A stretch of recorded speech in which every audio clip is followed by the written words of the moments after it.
Good evening, everyone. Welcome to the December 15th meeting of San Luis Coastal School Board. We're happy to have you here. This will be our last meeting before winter break, and we'll make it a good one. So the board did not meet in closed session this evening, so we are moving straight. We are beginning open session now, and our first item is an exciting one that we're looking forward to, and that's 3.01, administer the oath of office to new and re-elected trustees. Dr. Prater. Yes, first of all, I'd like to congratulate Dr. Eisendrath-Rogers, Mr. Chris Unger, and Ms. Dobler-Drew for their success in the election for 2020. And in order to make this official, I will ask you to follow me as I speak the text of the oath of office. So are you ready? Yes. All right. So if you please raise your right hand and repeat after me. I, repeat your name. I, Chris Unger, Do solemnly swear or affirm do solemnly swear or affirm that I will support and defend the Constitution of the United States and the Constitution of the State of California against all enemies, foreign and domestic. that I will support and defend the Constitution of the United States and the Constitution of the State of California against all enemies, foreign foreign and domestic. That I will bear true faith and allegiance to the Constitution of the United States and the Constitution of the State of California. That I will bear true faith and allegiance to the Constitution of the United States and the Constitution of the State of California. That I take this obligation freely without any mental reservation or purpose of evasion. That I take this obligation freely without any mental reservation or purpose of evasion. And finally, and that I will well and faithfully discharge the duties upon which I am about to enter. And that I will well and faithfully discharge the duties upon which I am about to enter. Congratulations. Congratulations to each of you. Thank you. I would point out that clear victories were had by all. Mr. Unger was unopposed, but Dr. Eisendrath-Rogers and Ms. Dobler-Drew were elected into office by clear and convincing margins. So thank you. And I will now backtrack a little bit, which is often the case as we do this. We are offering translation services for our Spanish-speaking attendees this evening. And to access translation, please click on the globe at the bottom of your screen and then the language. And at this time, I would ask that if anyone who needs translation, please click on the participants icon at the bottom of your screen and raise your hand. And we will now have one of our valued translators state this, what I just said in Spanish. Buenas tardes y bienvenidos todos a nuestra última junta de este año. Esta sesión tiene intérpretes simultáneos. Si necesitan los servicios de un intérprete, por favor, en la parte inferior de la pantalla hay un icono que dice participantes. Por favor, levanten su mano para ver cuántas personas tenemos que están participando, que son hispanoparlantes. Después de eso, cuando yo termine de hablar, también van a ver que aparece un globo terráqueo en esa misma línea de iconos. Por favor, hagan clic en el globo, es como un mapamundi, y va a aparecer la opción de que ustedes elijan un intérprete. Eligen obviamente español. Muchas gracias y bienvenidos nuevamente. Thank you, Maria. Our next item is consensus on the order of business for this evening's meeting. Everyone all right with the order of business as presented on the agenda? Great, thank you. We will now move on to approval of minutes. And we have a few that we'll be approving tonight. The first is from November 3rd, 2020. Any comments, corrections, revisions? Otherwise, a motion, please. Evelyn, Yes, I'll make a motion to approve the minutes from November 3rd, 2020. thank you. Catherine, seconds. All right, I'll go through. Mark, Yes. Eve, I'll abstain, not having been present or on the board rather. thank you, Eve. Catherine, Aye. Evelyn, Yes. Marilyn, Yes. Chris, Aye. and me as well. Okay. Next is our minutes from our meeting of November 12th, 2020. Any changes? Chris? I was just going to make a motion if there were no changes. All right, I'll second that. all right. Motion by Chris, a second by Mark. And here we go. Chris, Aye. Marilyn, Yes. Evelyn, Yes. Catherine, Aye.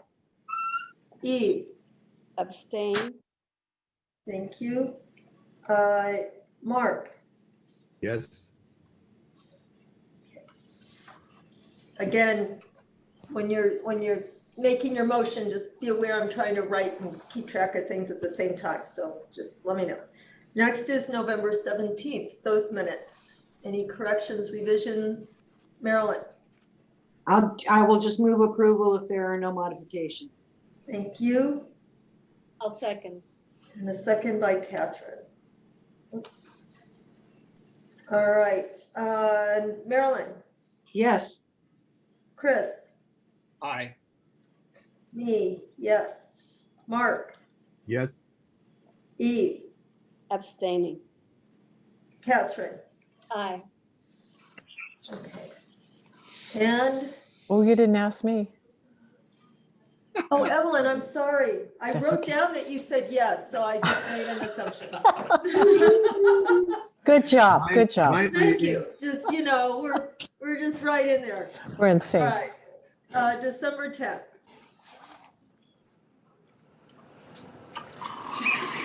I'll make a motion to approve. Oh, good. That way you'll know I'll get to you. Okay. And second.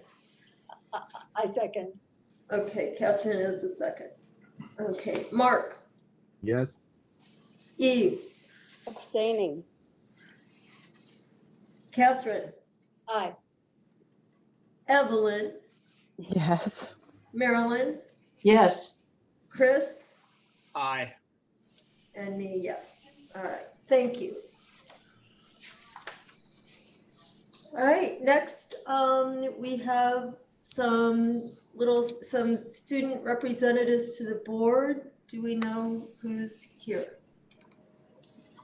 Yes, good evening. We have two presentations tonight. We have Pacific Beach High School and also Monarch Grove Elementary School. So Mr. Dollar from Pacific Beach High School will introduce his staff and students. Great.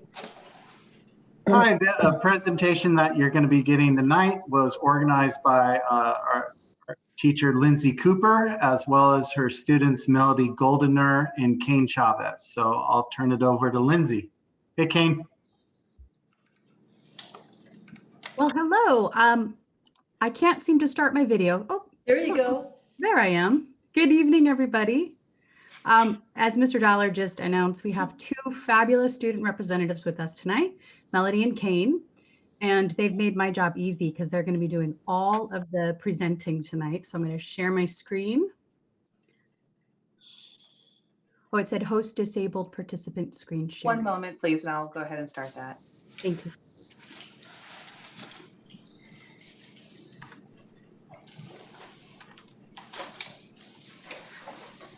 You should now be able to share your screen. All right, thank you.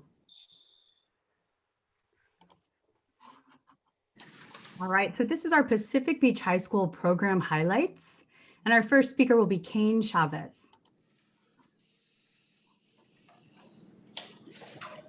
Our academic program highlights individualized attention, one-on-one help from teachers to ensure students don't fall behind and their needs are addressed. That's a big one at PB.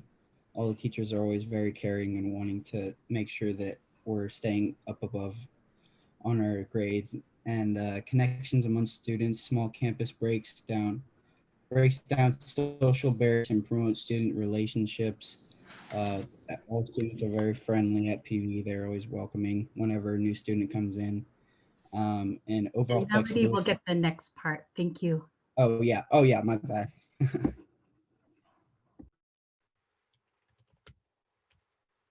Hello, I'm Melody.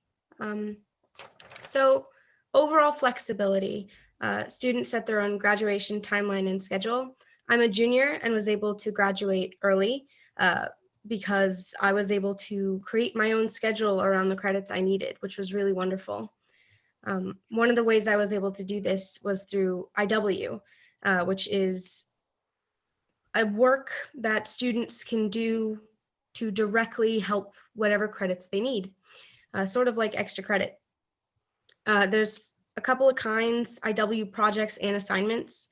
And I must say, I've read more than I have in a very long time, just filling in my English credits. I feel like IW is really, really helpful and really connects students to their grades more than an average class might.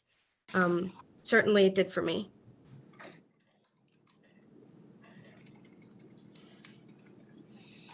So what we wanted to show you all is our Youth Truth results from last year and then reveal our results from this year. So if you can see, not to toot our own horn, but we love our students, we love our jobs, we have so much pride at PB, and I think our results reflect that. You know, 99th, 93rd, 100th, 98th, 95th, 98th. It's pretty darn good. Now, our concern was, what is that going to look like in distance learning? Well, let's see. You know, it's really not that bad. We feel relieved because we know we have a deep connection with our students, and we know there are so many challenges with distance learning, but engagement 82nd, academic challenge 82nd, relationships, which is really key and integral to PB, 91st, and culture 94th. And Melody, you wanted to comment on our belonging and peer collaboration, which really took a dip to the 72nd. So, of course, distance learning is going to affect the way that people collaborate and feel connected. There's much less opportunity for social, just physical socialness in that sense. And though our wonderful teachers are still incorporating and encouraging online collaboration through breakout rooms and Kahoot games, where, you know, sites that get together, unfortunately, of course, it's still not quite the same. Thank you.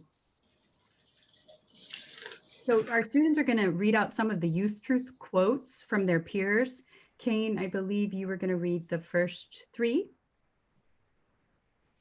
PBHS helps me get ready for college with the portfolio project and helps us to decide where we want to go and how we want to achieve our goals.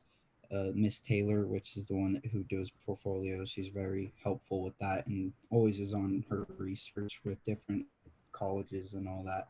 And the relationships between the students and staff are so much closer than they would be at any other high school, and makes the whole school feel way more connected, and it makes it a better learning environment. And I've been to Slow High and AG High, and PB topped both of them, in my personal opinion, for teachers always wanting to be one-on-one. And the teachers inspire me to do my best by keeping a positive attitude. And if and when they are stressed, they do not project it onto the students. They are always willing to give extra help and make sure that everyone has the highest grade they can get possible. Thank you, Kane. Mhm. The only thing I really dislike about school is that it is online, but that's not the school's fault. I definitely second that notion. As a young adult with a job and other responsibilities, I appreciate the minimal time needed to actually be in class, allowing me to complete my responsibilities and return to school later in the day. I agree, again, that is a really wonderful part of Pacific Beach. Melody? So I have a very personal part with dual enrollment because I was able to take 3 Cuesta classes during my stay at Pacific Beach. 2 were music classes designed to go directly into elective credits, and 1 class was a math class that I took this semester and just finished up. It was really wonderful. It was, like IW, a main part that really helped me graduate early, and I'm so thankful that this collaboration with Cuesta and Pacific Beach helped do that. All right, and our last slide, Mr. Kane Chavez. And then going more into portfolio with college and career readiness. I'm a senior right now, and I'm doing this portfolio class with Miss Taylor. And our senior portfolio project requires students to research potential careers and apply to Quest or any other community college or career program of their choice. Students prepare a professional resume, request letters and references, apply for scholarships. And this is all true. Like Miss Taylor is willing to help. She guides us through all of it. She helps us get it done with applying to Questa and just making and correcting it, making sure we have all of our stuff ready. And she's really good at preparing us for that. That's right. No one graduates from PB without a professional resume, 3 letters of reference, and enrollment in a community college or a career path. I hope you enjoyed our presentation tonight. Thank you so much for listening to our wonderful students.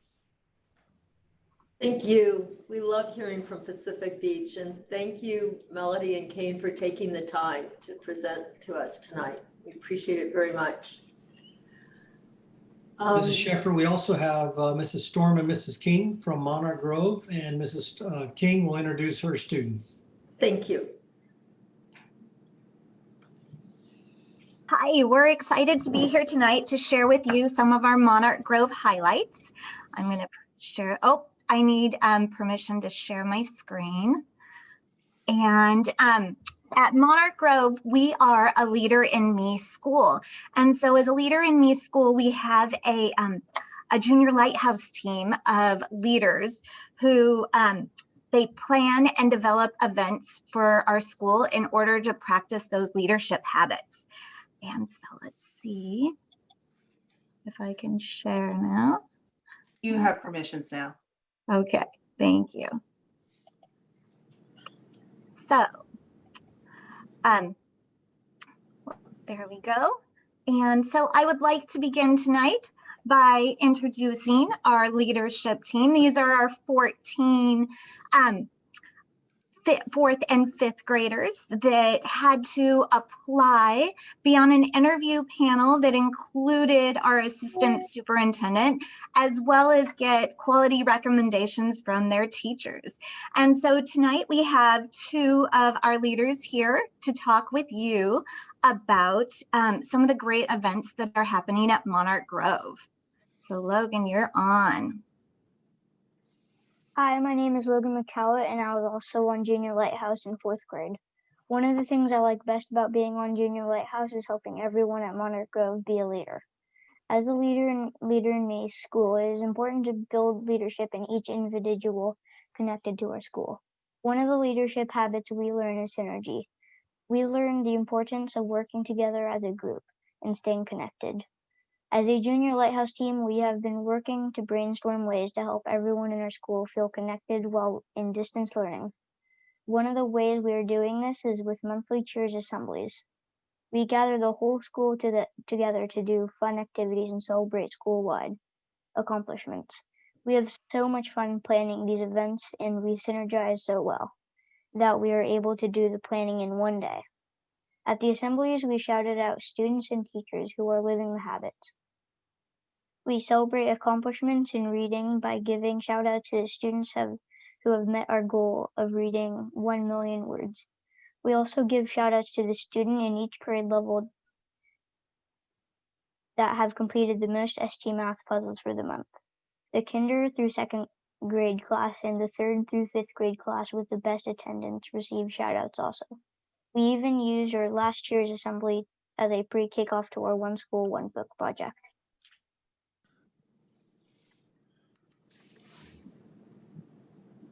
Hi, my name is Jessie. This is my first year on Junior Lighthouse. I applied for Junior Lighthouse this year because just like Logan, I want to help everyone at Monarch Grove to be a leader. I enjoy synergizing with the other Junior Lighthouse members and coming up with great ways to help our school be the best it can be. We have a school-wide goal of each student reaching 1 million words, which helps us with habit to begin with the end in mind. To meet this goal, we have the Million Word Challenge. All the students are challenged to read 1 million words this school year. After we finish reading the book, we take the quiz on the book, and the number of words in that book are recorded. We already have 12 students who have reached this goal and have decided to challenge themselves with reading 1 million words per trimester. One way we are helping everyone work the goal of 1 million words is with our One School, One Book project.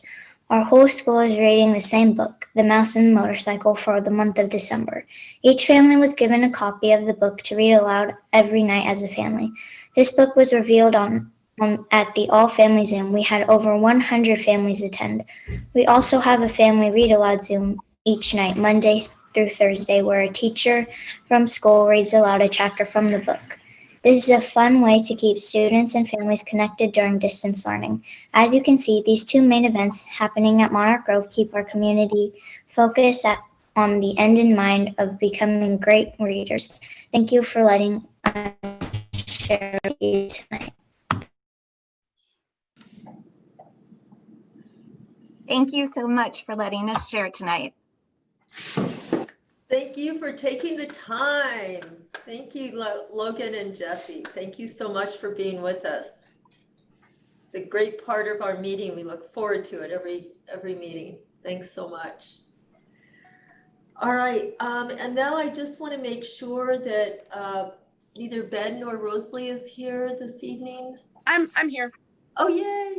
Yeah. And you're at the beach again. No, I'm actually at my house. I just got out of the pool, so I'm kind of. Okay. Well, you know. Yeah. Beach, Close pool. Water. It's all water. We're glad you're here. How are you, Rosalie? Thank you. I'm doing really well. I'm excited for the holidays. Happy holidays, everyone. Thank you. So, kind of as I've been talking before, we have a variety show coming up. It was supposed to be this week, but we decided to move it to January 14th at 7 p.m. because a lot of the arts programs at our school, like just multimedia, are doing for their finals like a free project, and we really wanted to be able to showcase that. So that's kind of why we pushed that back. And then this week is Winter Week. So today is like decorating cookies and gingerbread houses. So we got a lot of fun stuff like that. Tomorrow is Paper Snowflake Day. So we're gonna have like a little competition. ASB's already been prepping. We have our like strands going. The next day is going to be festive socks and ugly sweaters. And then Friday we have winter trivia at lunch, and we kind of got like a big sign going on. So I don't know if any of you guys are familiar with that, but like it's displayed on the flashing sign there. And then our Interact Club this year has been doing an amazing job, especially this holiday season. The president of that club is Amanda Camelli, and she's just been doing amazing things. She's such a hard worker. They have a gift card drive through Stand Strong, which if you don't know is an organization in SLO that helps for victims of domestic abuse and just bad situations, anyone who's in a bad situation in the county. So they did their gift card drive for that. They're raising like hundreds of dollars. And then in January, they're starting Gravity Water, which basically gives self-sustaining gravitational water filtration systems to third world countries close to schools and stuff. So that way kids don't have to like walk back and forth to get water. We've worked with them for a few years, and it's been great things. And they also dropped off 100 holiday cards to the homeless shelter, which is amazing because obviously not everyone has family or a house around this time of year. So a lot of giving. We're doing our best to kind of just keep things light, do what we can for those in the community, those who are less fortunate. And if you have any questions, please let me know. But if not, have a happy holidays, everyone. Hey, Chris, Yeah. Hey, Rosalie, could you send or just ask somebody from the administration at your school to send out a reminder about the talent show and the date and the time? That'd be Yes, really I will helpful. have them send out a square. Yeah. Yeah, maybe, yeah, like the Zoom link or something like that. Yeah, I'll have them send out a parent square. Excellent. Thank you. Awesome. And how generous your school community is. It's really wonderful. We have an amazing population. It's definitely Yeah, something that I've been super proud of, especially seeing it this season. Amanda's done an amazing job with all the Interact stuff.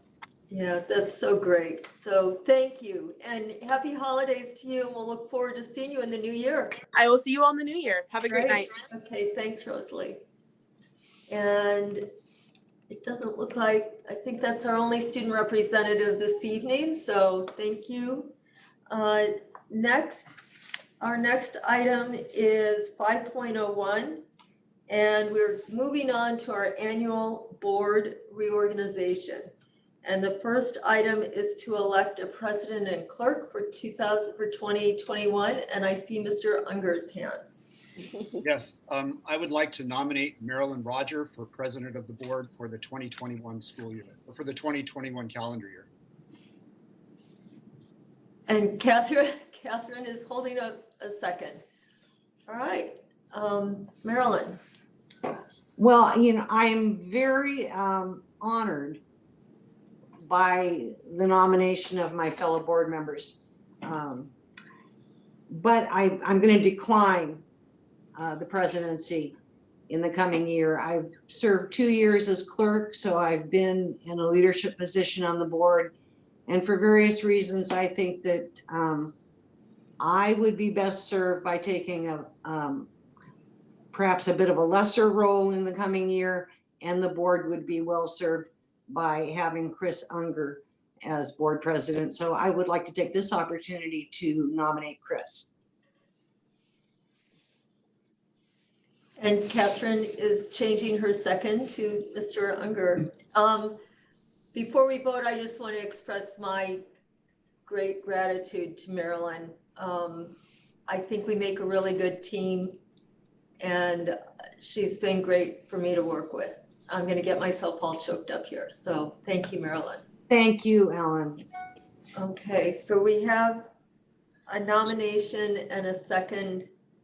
I need to get my sheet up for board president. Is there any further discussion on this? I just want to say that I thank you, and I want to recognize, it's a little early for this. We haven't taken a vote yet, but I just want to recognize the hard work that Ellen has done and that Marilyn have both done. Also, I will accept this if the board decides to vote me in.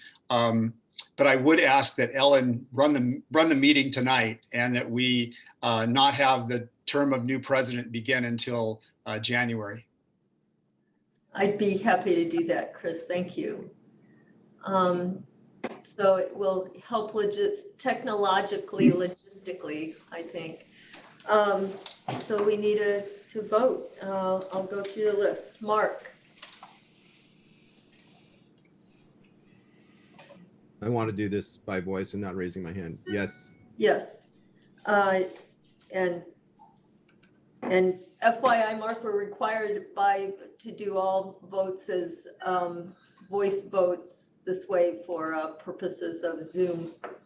But I want Chris to hear my yes. Okay. So that's yes, more I got it. Yeah, that is important. Thank you. Eve. Yes. Oh, you get to vote this time. Thank you. Catherine. Yes. Evelyn. Yes. Marilyn. Yes. Chris. Well, I better think about this. Yes, thank you very much. And I say yes. All right. I'm getting everything straight here. All right, I'm going to take a little point of privilege here as my first act as sort of still president, but kind of not. And for the role of clerk, I'd like to sort of stick with we have a long-standing tradition. It's not carved in stone, but to make sure that both trustee area 1 and trustee area 2 are represented in our leadership roles. So I would like to nominate Catherine Eisendrath Rogers for the role of clerk to work with Mr. Unger. I will second. And Mark is seconding. Thank you, Mark. Catherine, will you so accept before we vote? I would absolutely love to hang with Mr. Unger. That would be fun. So let me make my notes. Mark is second. Okay, here we go. Chris, Aye. voting for your teammate, here. Marilyn, Wholehearted aye. Evelyn, Absolutely, yes. listen to this enthusiasm. Catherine, Yes. Eve, Aye. Mark, Yep, it's going to be a great team. it is, and I vote yes as well. All right. So this is going to be a great year. All right. Dr. Prater. Yes, as tradition would have it, we like to acknowledge and honor the work of the past president as the president steps down. And before I speak on behalf of Mrs. Sheffer, I just would like to acknowledge and let the group know that I could say very similar things about Marilyn Roger. Ellen, or Mrs. Sheffer and Mrs. Roger have been an incredible team to work with over the last 2 years.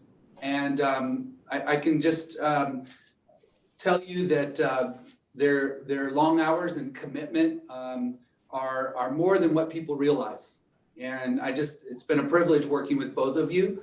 And but as tradition would have it, Mrs. Sheffer, I give you the glory tonight by just sharing some thoughts about the work you've done.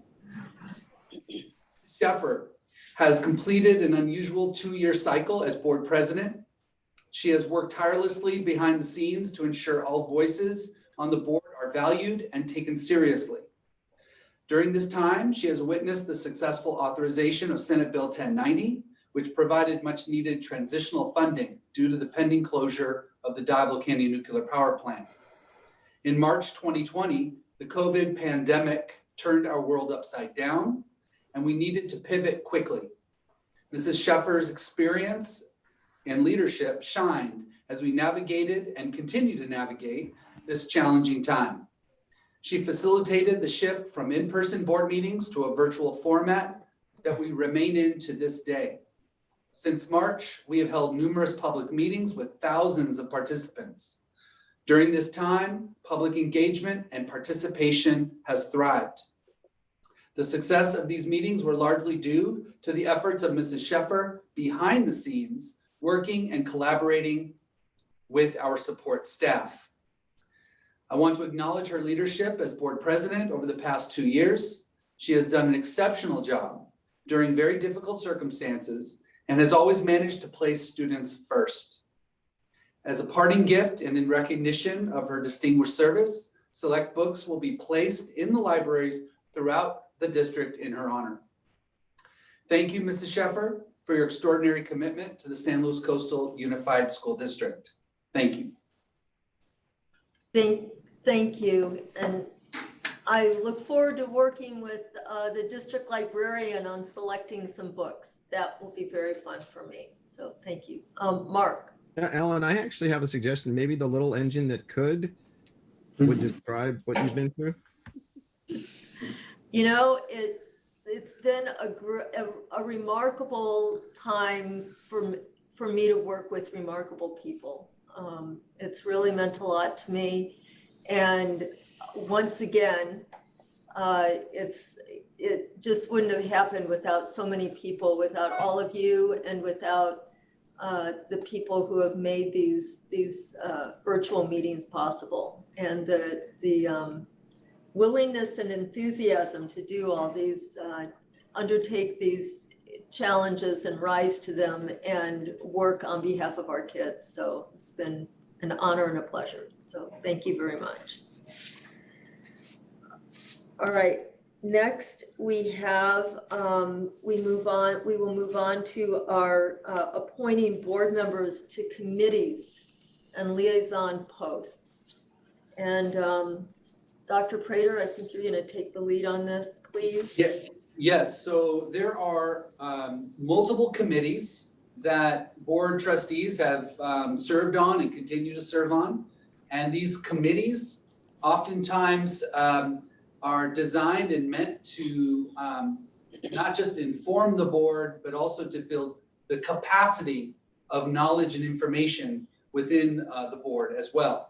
So this becomes an extension of your work, and it's quite valuable, especially in some of these committees where your experience working and observing helps you when you have to make decisions. And so I find these to be very important. And if it's okay with you, what I'd like to do is go through one of these committees at a time, and then have you guys decide and vote on them. So I will read the committee to you. I will speak to you in terms of my recommendation, and then Mrs. Sheffer can then facilitate a decision point. Okay, does that make sense? Okay, so the first committee is the San Luis Coastal Equity Team Committee. It's presently Mr. Buckman, Mrs. Frame, and Mrs. Roger serve on this committee. The San Luis Coastal Equity Team was established to build district-wide capacity and understanding around equity and how it impacts our students, staff, and community. Currently, the equity team has staff and community representation, along with 2 board representatives, or 3 actually. This committee meets monthly throughout the year. My recommendation is to continue this level of participation with the 3 trustees that choose to be on this team, and a minimum of a 2-year commitment, because this is a vital source of information and engagement that I want to link to our decision points as we move forward. So I turn this back to Mrs. Sheffer. So is there any board discussion on this committee? Marilyn? Thank you. We wanted to have 2 board members participate in this committee. We've ended up with 3, which is fine. This committee does very valuable work. However, I have had to miss several of their meetings, and I think I would like to be excused from that committee obligation, since we have Ms. Frame and Mr. Buckman participating, and there is another committee coming up that I would like to very much like to participate on. So is the desire of the board then to have this committee return to the 2 board member participants, or have a 3rd? What's the wish of the board? I'm going to jump in here. I'm fine with it being 2 board members, and if that's the will of the board, then I would certainly support that. That was as originally set up, is my understanding. And so then are Mark and Evelyn, do you wish to continue? I would be. I really find it very valuable, and I think the work will continue to actually grow in value to the district. So yes, I'd be very honored. And Evelyn? Yes, I would be honored. And I've only served once, so I feel like I really need to serve a 2nd year to gain that capacity and knowledge to inform my decisions. So I very much appreciate and be honored to be on this committee. So thank you. Sometimes it takes a year to figure it all out, and then you can become more contributing. Thank you. All right, next is our, Oh, go ahead. yes. Operator. Yes, so the next committee is the Central California Schools Financing Authority Committee. And currently that committee is vacant. And this is a very little understood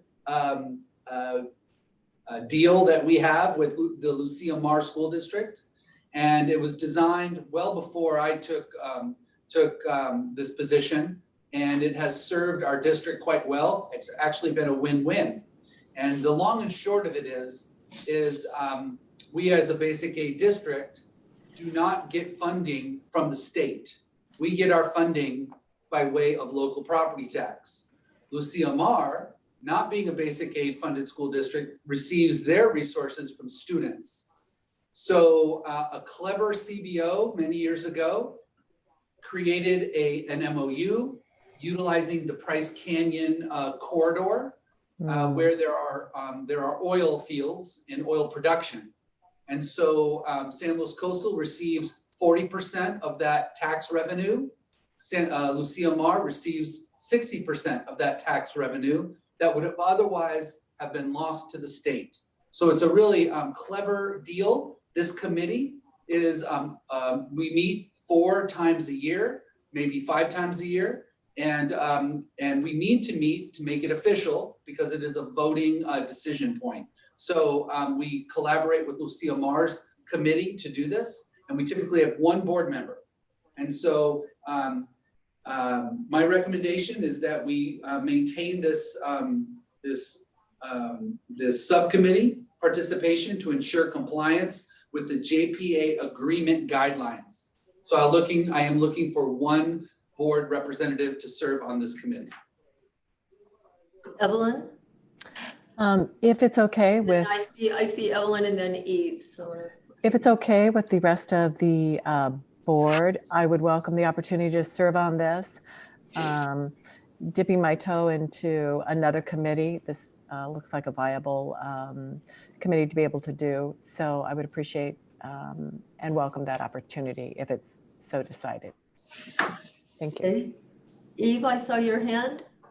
I was going to volunteer because if I volunteer for other committees, I believe that there are longevity issues and also people wanting to keep their position there.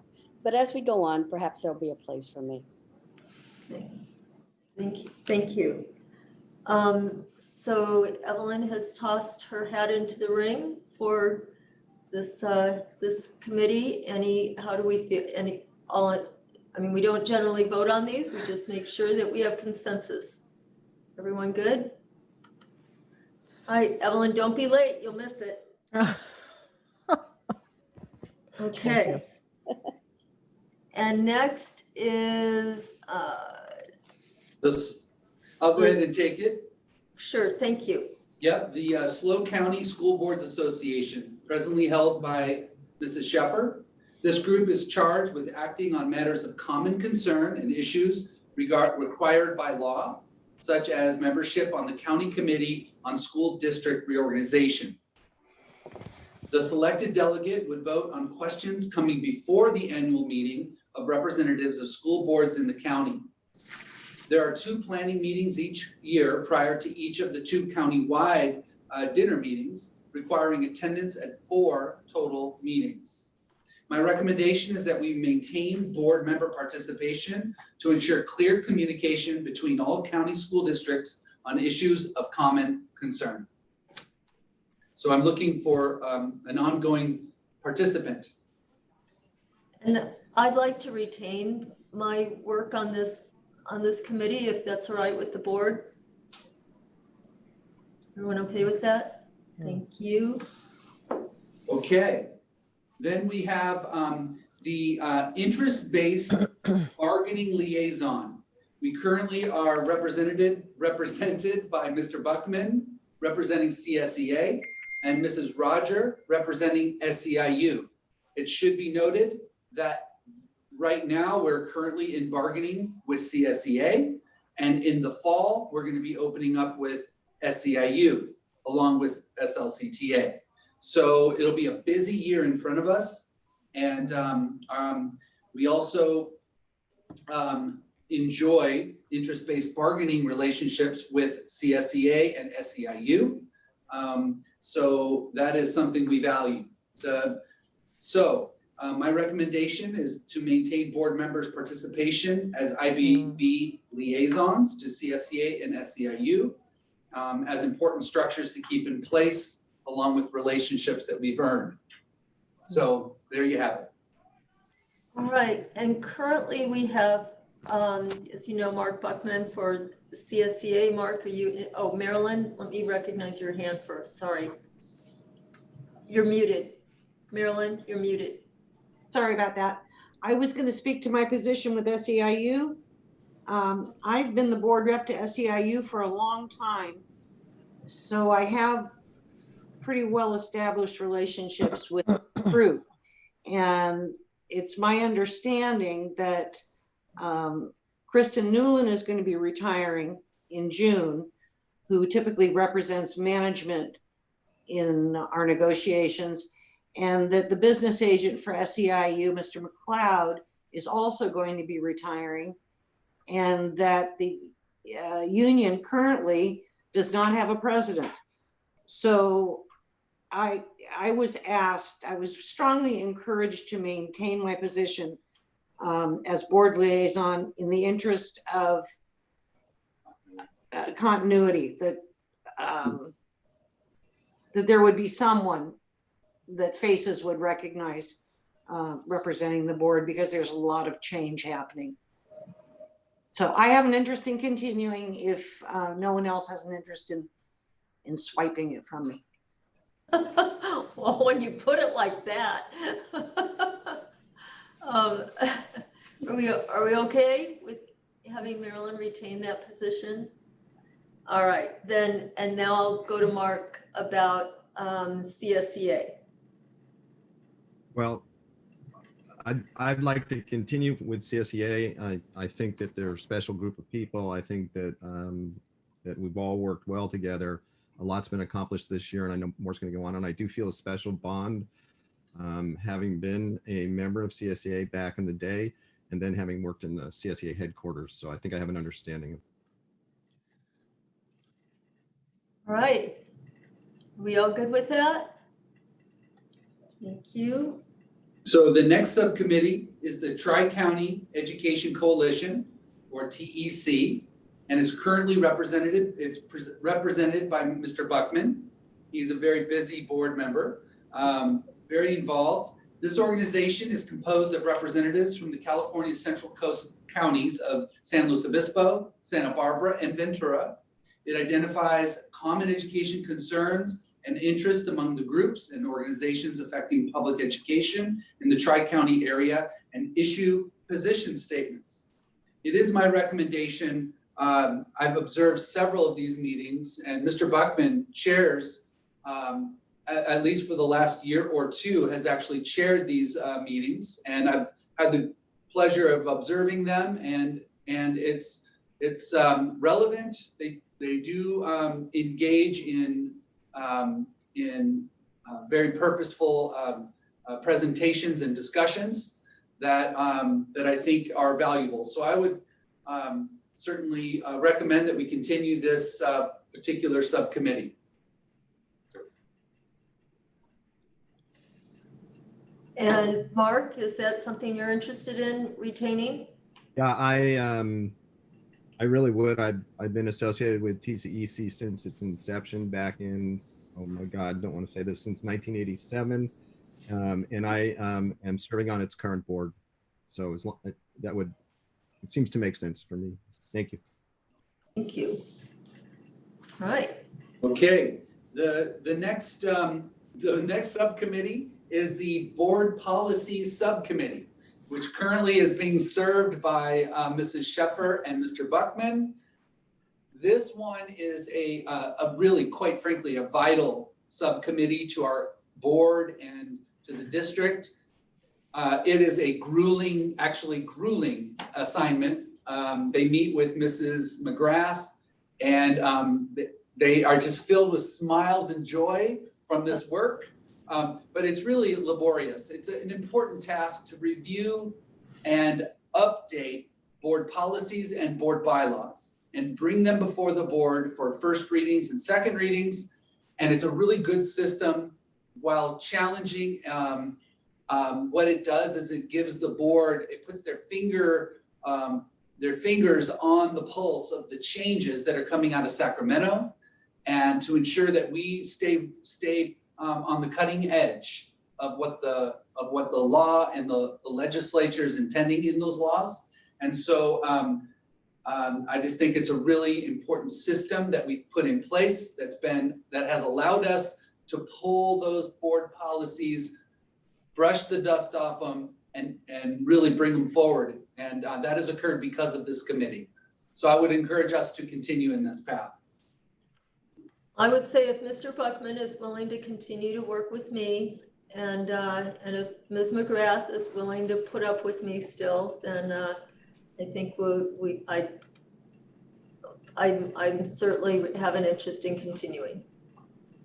So as long as Ellen's there, I'll do it. But Eric, I just have to correct you. It's not grueling working with Kimberly. Okay. It's really a pleasure.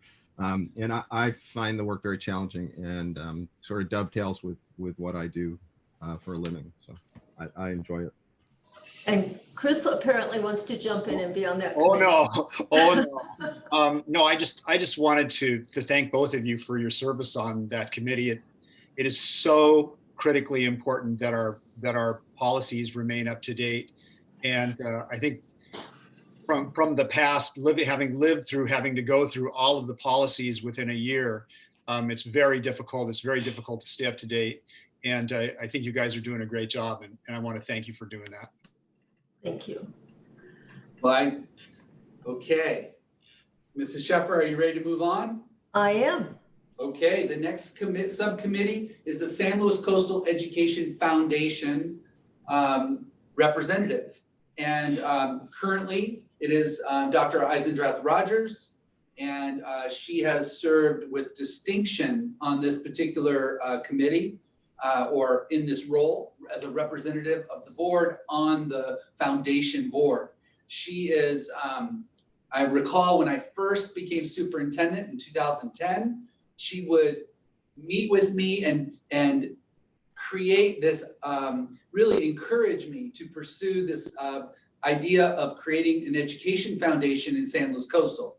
And at the time, it was such a big mountain to climb, and way led onto way, and we eventually were able to negotiate resources from our PG&E agreement from SB 1090 that allowed $10 million to go towards this foundation. And it has been, I think by virtually every account I've heard and can think of, a great success story. And I know that Catherine has done an exceptional job and continues to do that. And having a board representative on that subcommittee is critical. And like I said, Catherine has done a fabulous job.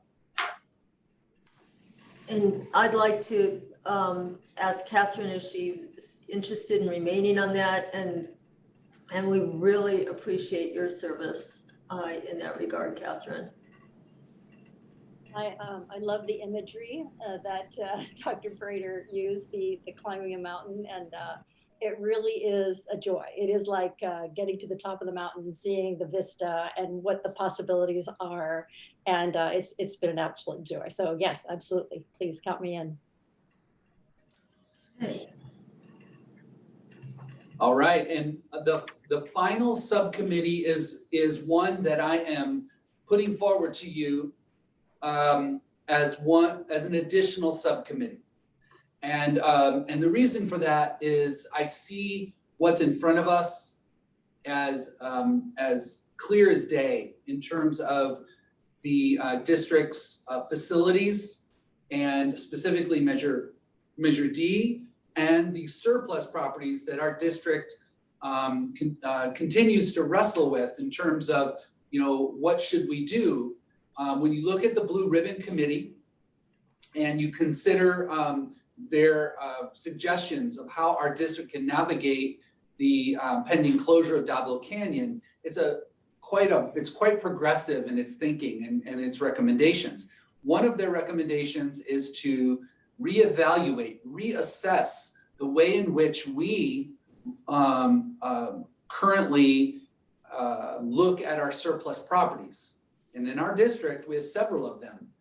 And I just think having the experience that I've had looking at Morrow Elementary and knowing how hard the board has worked in board study sessions and in evening public meetings. We've covered a lot of ground, but it's been a lot of work to keep the board informed.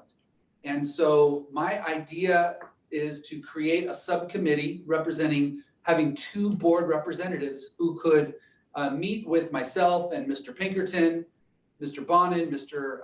Holcomb, to really deepen our understanding of what the potential and possibilities are as they relate to really an asset management analysis, and really begin to roll up our sleeves and look at that.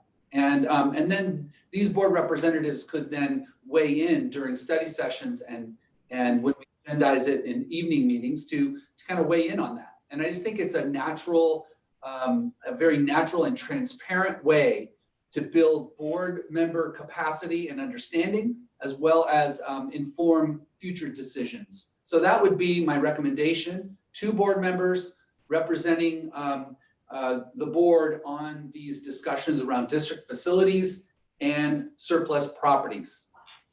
Marilyn. You're muted, Marilyn. I have a strong interest in serving on this committee. I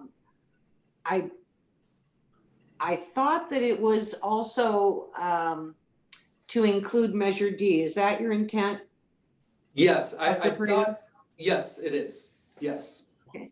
Yeah, I'm very much interested in serving on this committee. I have a background in construction and construction management. So I understand a bit of what's going on, and I also have an interest in maximizing our surplus properties for ongoing revenue generation for the students who are to come in the out years. And I'd like to say that I also have a strong interest in this committee. I'm hopeful that my background with working with contracts and things of that nature could be useful. I've been involved, again, with Marilyn with a long history of working towards the successful passage of Measure D and then following along on these items. So I'd like to toss my hat into that ring as well. If that's all right with the rest of the board. Okay. Okay. Thank you. So anything else, Dr. Prater? Not on that item. I would, next year, I imagine I'll have additional ideas as I do, and yeah. I will bring it forward for your consideration then. But until then, we have plenty of work to do.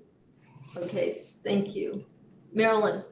Yeah, I just wanted to add one thing. I've seen Ms. Dobler-Drew's hand go up a couple of times, and I just kind of wanted to make the comment that typically in your first year on the board, it's a learning curve, and you wouldn't be expected to take one of these positions. So it's not a freezing out in any way. It's totally the way things have gone historically, is that in the first year, people just kind of are getting their sea legs.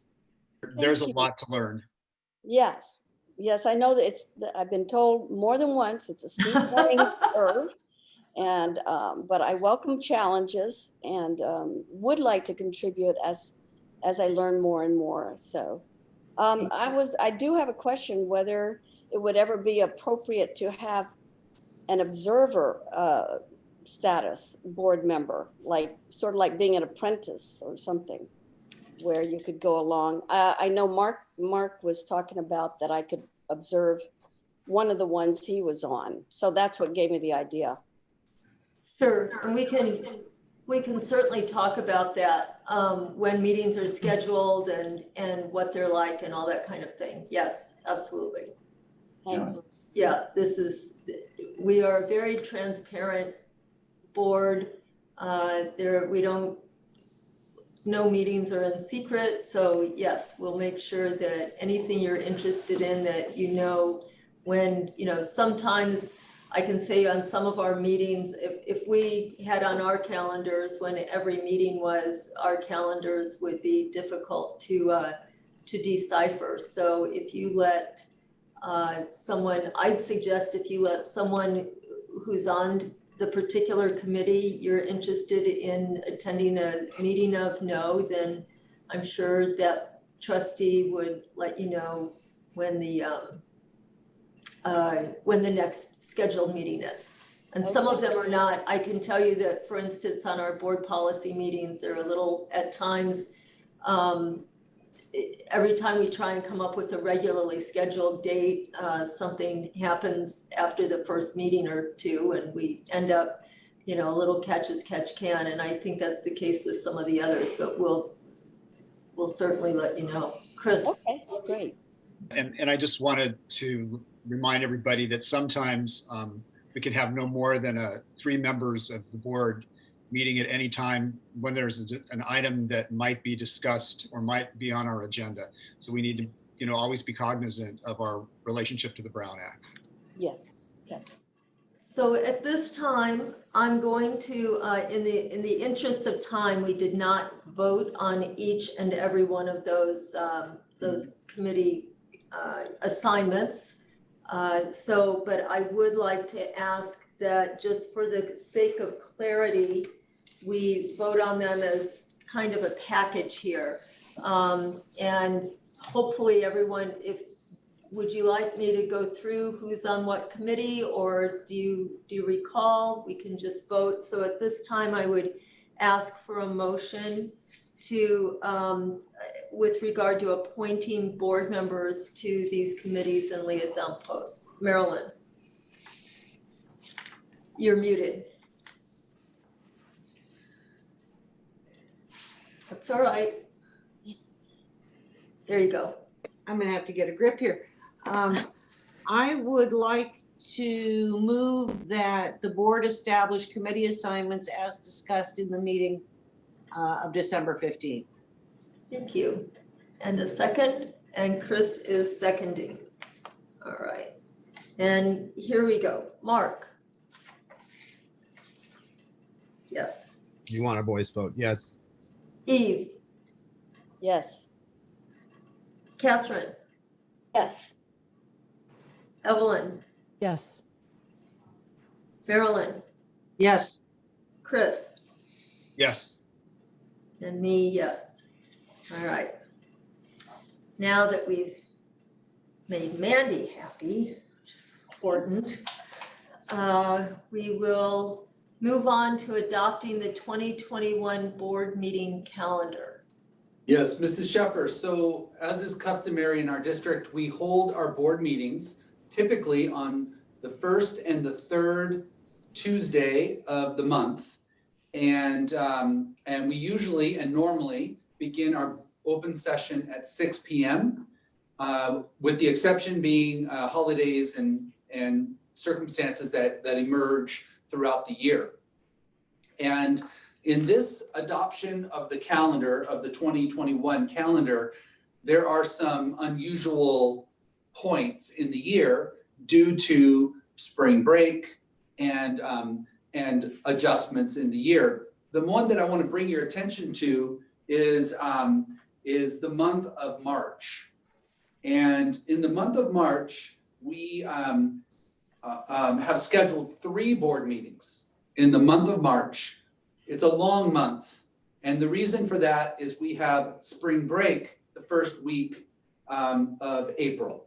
And so instead of only having one meeting, losing one meeting during that very, very important time, especially when you start thinking about the board's target of trying to reopen our schools again, and then you look at the COVID infection rates, I'm really looking at March being a likely place where this could occur. So having 3 meetings in March to continue to keep these things close to us and keep the community informed is probably a good idea.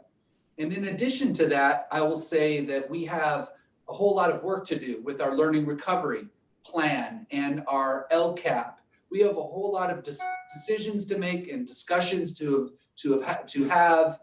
And I think the month of March is going to be our month to get a lot of work done and have a lot of discourse. So this calendar also includes board study sessions, which typically fall in between the off week of the board meetings in each month.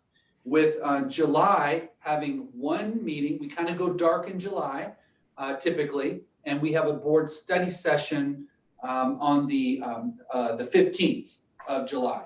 So I would propose that we adopt this calendar, knowing that there may be some adjustments as we move along, knowing that we're still not out of the woods with COVID and all the factors that influence that. So this, I think, gives us a really nice snapshot into our future and knowing that things might change. But I recommend that we adopt this calendar as written and make necessary changes as they evolve.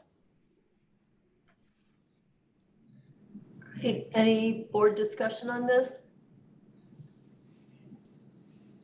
If not, then a motion, please.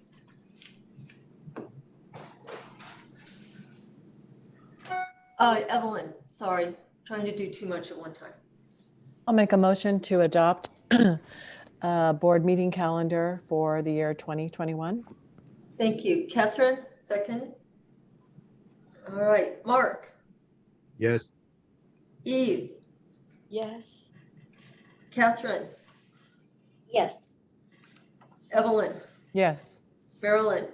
Yes. Chris. Aye. And Ellen, yes. All right, thank you. So at this time, let me get where I need to be here. We're moving on to the public input portion of our meeting. We did receive some correspondence and that has been made part of the record. We received a letter from Mila Vukovic-Lavar, questions and responses for reopening, and another one with follow-up questions. Charlie Elston, school reopening. Christy Drunkpole, concerned about teachers. Christina Sola, concerns for the distant learning option for second semester. And then we also received the annual report from the Assistance League, which I hope everyone took a look at. They're an important contributor to our district. And I think, Dr. Prater, you wanted to mention that letter as well? Yeah, it's kind of snuggled inside of that agenda item. And the Assistance League has just done a remarkable service for our district and every school within our district. And it's in the letter, you can see that every one of our schools has numerous students have received clothing and assistance, family assistance for critical elements of their lives. And I just have such gratitude and support for the work that they do and appreciation. And I just want to acknowledge that publicly. The Assistance League, San Luis Obispo County is absolutely an essential program and support for our students in need. And I just want to express my thanks. Thank you. And thank you, Assistance League. Marilyn. Well, if I may chime in here, I totally agree. The Assistance League provides great services for students throughout the county, and particularly for us, we're aware of our students who are receiving clothing through them. And they provide new clothing for students in need, and they're largely able to do this. The lion's share of their funding, I believe, comes through their resale shop on Marsh Street in San Luis Obispo. So I would encourage people, if you're so inclined, to frequent frequent the Assistance League resale shop there by Mountaineer Sports, I believe. And if you can find a little something that you'd like to buy, great, because you know you're supporting a really good cause. And I would second that. It is a great little shop. I am not too proud to say that I bought my mother of the bride dress there for my daughter's wedding a couple of years ago, and it was a fantastic dress. It was lovely. So I just happened upon it, and so I would encourage everyone to check it out. All right, we are now going into public comment. I have quite a few things to read, and then what I generally do is read our written comments first, and then we will go into those who wish to speak. And this public comment section is for items not otherwise not showing up someplace else on the agenda this evening. And I would like everyone to be aware that the board will listen attentively, but cannot engage or discussion or take action on items not listed on the agenda. And that is governed by the Brown Act. It's legislated. We cannot speak with you tonight about these items. Most of the written comments have already followed our protocol by emailing to the district. If you have submitted written comments, you will not also be allowed to speak. It's one bite of the apple here. And public comments, when spoken or written, may not exceed 3 minutes. We hold to that. We will stop the clock at 3 minutes. We have a timer here who will be keeping track of this and let me know. If you wish to speak, will need to click on the participants icon at the bottom of the screen and select the raise your hand. And we have people who will be letting me know. We do our very best to recognize people to call on people in the order we recognize them. Be aware that this can be a little difficult in the Zoom format. I will ask everyone now to please forgive any mispronunciations of names. I do the best I can. When your name is called, you will need to turn on your video and unmute your audio. If you need assistance with this, let us know. We'll do what we can to help at our end. If you have a problem with your audio, you can click on the thumbs down icon and we'll get in there to assist you. For those of you listening, if you can participate as well by doing a thumbs up if you agree with the speaker. We'll kind of track those. We do ask, in the interest of time, if someone else has already spoken kind of already said what you had planned to say, that perhaps you step off and allow someone else the opportunity to say something that has not previously been said. I would also indicate that, our goal here is to model civic behavior. It's what we're about. We're modeling for our students, our current and future citizens. So we expect civility from those who wish to speak. So I am now going to begin with reading the comments we have received in writing. I'm going to make a little comment at the beginning here that I know many of these have to do with our newly seated trustee, Ms. Dobler-Drew. And I would just remind everyone that she was elected clearly by the voters to take a seat on our board, and the board welcomes her participation as a trustee. Scott Busby, I am concerned that Eve Dobler-Drew will harm our children's education by bringing her extreme and misguided political views into council decisions. Dana Lockwood, I am writing on behalf of my family in the capacity of the parents with a child enrolled within the school district. This is to request the censure and resignation of board member Eve Dobler-Drew, as her public views on social media have shown harmful to the well-being and safety of all students enrolled within the district. These statements made by Ms. Dobler-Drew include, but are not limited to, anti-LGBTQIA, the Black community, and other minorities, as well as extremely dangerous public health misinformation regarding the COVID-19 pandemic.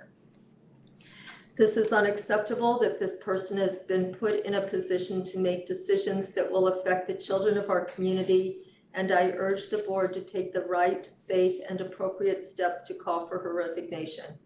I think I will be sharing the views of our kind, intelligent, and science literate community when I say that such incidents and views harm the good name of the school and greater community and the children within it. I therefore hereby request for her immediate resignation. I am sure you will do the needful. I thank you for your invaluable time. Elias Simons. I am a resident of Los Osos as well as a Cuesta College student. I am writing in regards to comments that Eve Dobler-Drew has made in the past, calling a philanthropist satanic. She has also spread misinformation about the coronavirus pandemic and the Black Lives Matter movement. All of these things are unconscionable in my opinion. If I knew that she held these radical beliefs, I would not have voted for her in the election. Dana Culpepper. I am extremely concerned about the decision to swear in Eve Dobler-Drew as a board trustee. Her posts on social media reveal her bias against racial justice movements and the LGBTQ community, as well as her promotion of conspiracy theories that spread COVID misinformation. I do not believe a person who publicly voices discriminatory views should be awarded one of the highest positions in our school district. As a child who grew up in SLC USD from kindergarten to 12th grade myself, I am concerned for how this trustee appointee might affect the children of SLO County. And as an elementary school teacher, I know how important policy is in shaping educational environments. I want to make sure SLC USD upholds policy that will support all students, and I fear Eve Dobler-Drew has already proven she cannot treat everyone with equity. Kathy Brown. I am calling for the resignation of Eve Dobler-Drew due to her public stance on hate crimes and LGBTQ intolerance. Additionally, her embrace of conspiracy theories and the spreading of misinformation through her social media account is concerning. This portrays a person who jumps to biased conclusions and does not apply critical thinking skills to delve deeper into important issues. This is not a person who should be influential in making decisions regarding the education of our children and future leaders. I do not believe her stance that these now deleted posts are part of the past, but simply a cover-up of her extreme ideals. Kristen Mitchell. I request that Eve Dobler-Drew step down from SLC USD School Board due to her controversial history and intolerance to include all people equally. It is essential that our leaders be not only equitable, but non-biased. We look to them for guidance and moral and fair leadership. The fact she embraces conspiracy theories, has been verbal against BLM movement and intolerant of the LGBTQ community is concerning. I do not feel she represents the needed leadership our students and families need.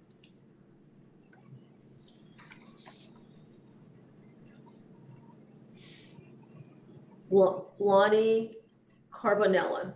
As a community member, an educator, and SLC USD parent, I am writing to request the immediate resignation of Eve Dobler-Drew. It is shameful to allow a person who holds hateful and narrow-minded viewpoints to oversee the education of our community's youth. Ms. Dobler-Drew's bias against students of color and LGBTQ+ youth is a threat to our goal of safe and inclusive schools. In the interests of the future of San Luis Coastal, she must step down. Emily Hatton. Any adult that believes in the QAnon cult has no place in education, Pizzagate, Clinton's eating babies, Bill and Melinda Gates being Satanists, so beyond idiocracy. Get her out. Dr. Ann Kennard, as a physician, I oppose this candidate for school board. We cannot have someone making school decisions during a pandemic who perpetuate QAnon and anti-science unfounded rhetoric. Sarah Kaufman, I am writing to demand that Eve Dobler-Drew immediately step down as a member of the San Luis School Board. Her inability to represent herself without literally demonizing those with whom she does not agree is not fit to hold the position that looks out for the education and well-being of children. Actions have consequences, and if Ms. Dobler-Drew feels comfortable sharing conspiracies from QAnon, as well as misinformation regarding COVID and BLM that harm our students, businesses, and citizens in general, she should recognize that though she has the freedom to do so, it should disqualify her from this post. Susan Kelly, please, I have serious concerns regarding her QAnon connections and that she had frightening opinions about Black Lives Matter. There have been many disagreements in this county regarding Black Lives Matter, but generally ones that can be worked out. However, her arguments, most she has deleted, and connection to QAnon are again frightening. Michelle Call. I am Michelle Call, Executive Director of the Gala Pride and Diversity Center and a member of the Central Coast Coalition for Inclusive Schools. Please accept my apologies for not attending live. Our board meeting is at the same time as yours. I am commenting on my concern about the seating of Eve Dobler-Drew on your board. San Luis Coastal Unified School District has worked hard on diversity, equity, and inclusion since the incident in 2017 where a teacher wrote in expressions that according to his religious beliefs, homosexual students were deserving of death. I have been particularly heartened that Gender Spectrum, among others, have been training faculty. I deeply appreciate your efforts. I believe Dr. Prater and the school principals want to preserve the mental health and physical well-being of all students, but the fact remains that almost 60% of transgender youth in San Luis Obispo County have seriously considered suicide over the past 12 months, according to the California Healthy Kids Survey 2017. This January, Eve Dobler-Drew shared a video from changedmovement.com that promotes Christians who have supposedly overcome their LGBTQ+ sexual orientation or gender identity through therapy and religious support.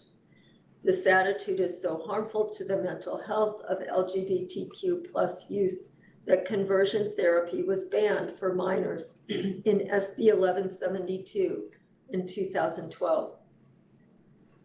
Ms. Dobler-Drew is also quoted as saying that she is concerned the LGBTQ+ community will try to convert straight people. This kind of unfounded rhetoric is not only harmful, but indicative of such a deep lack of understanding that I do not believe she belongs on this school board. Her views on sexual orientation and gender identity are not the only ones I found to be abhorrent, and I do not think Eve Dobler-Drew will continue the forward momentum for San Luis Coastal. As the director of an organization, as a parent of a gay transgender teen, and as a concerned resident of San Luis Obispo, I urge extreme caution and serious discussion about how best to protect the young people you serve. Thank you for your time. Kathy Brown, I would like to request that, I'm sorry, I'm now changing to another topic.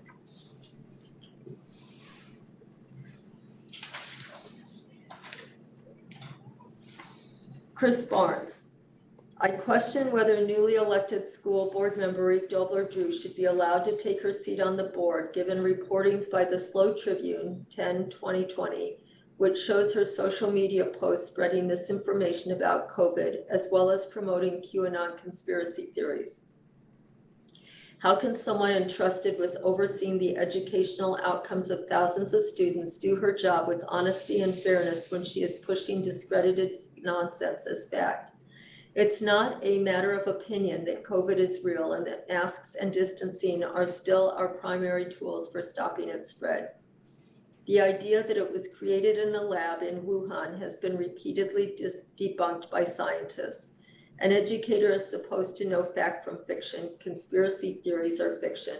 I question whether the voters in electing her were fully aware of Ms. Dobler-Drew's apparent intention to spread crackpot theories as fact in her role as a school board member. Ms. Dobler-Drew is entitled to her opinion, but not her own facts. I'm not interested in her belief that philanthropist Melinda Gates is satanic.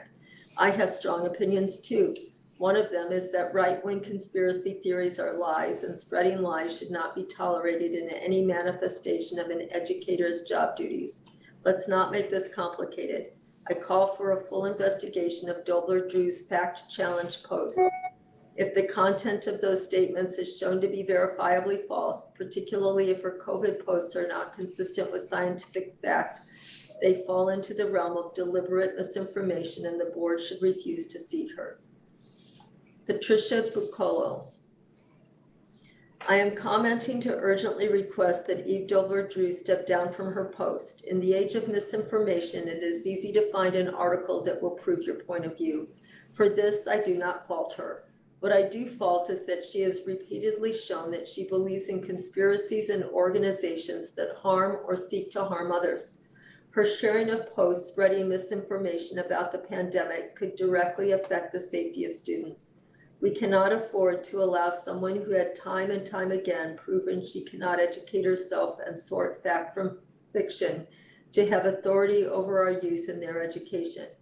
While I am cautiously in support of her supposed change of ways, for her to say anything from the past before I ran for office has no bearing on where I am now is insulting to everyone who has been hurt or threatened by information she has shared or things she has said herself. It also proves that she does not believe her words and actions can have lasting effects and consequences. Should someone who believes this ever be allowed in public office? I do not believe that someone with such an immature thought process should even be allowed near undeveloped minds. Step down, Eve Dobler-Drew. Prove that you acknowledge the mistakes you have made. Apologize to those who felt less safe because of the things you chose to believe in. Work to educate yourself and show the community that you will handle any future responsibility you may be given with integrity. But at this time, you are not fit for your post. John Hernandez.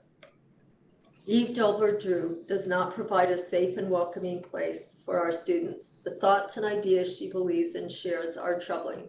Students who are already dealing with enough inequality in the world should feel safe at school. The board should have all of the students' best interests as their #1 priority. This is clearly not the situation with Eve Dobler-Drew. Please step down. Joyce Singh. Thank you for all your hard work and commitment to our kids and for striving to minimize the transition for teachers and students when they come back in 2021. First of all, I am relieved that my 4th grade son will be able to do distance learning with one of his homeschool teachers. I do hope that all of these teachers who will be doing in-person instruction in the morning and distance learning in the afternoon will truly be given adequate planning time and compensation. Secondly, I've learned that before secondary schools go back to in-person learning, that secondary teachers will be asked to teach 2 sets of the exact same Zoom classes in the morning and the afternoon, Monday through Thursday. While students continue to do distance learning next year, please allow secondary teachers to combine the AM/PM cohorts and teach just 1 Zoom class each day. By doing so, secondary teachers can continue their small group instruction virtually to reach the most vulnerable and struggling students. Finally, I am concerned that Sparks Childcare and other childcare providers on site at schools have different guidelines than the school district guidelines. At least at Sinsheimer, kids in Sparks are not asked to wear masks unless they are inside the classroom and closer to 6 feet from each other. I've also noticed that Spark kids are eating their snacks outside without any social distancing. I understand that this is what they are used to when they were the only cohort of kids on campus. However, with the return of more kids learning in person on campuses, It seems appropriate that all kids on campus should be expected to wear masks at all times except when eating.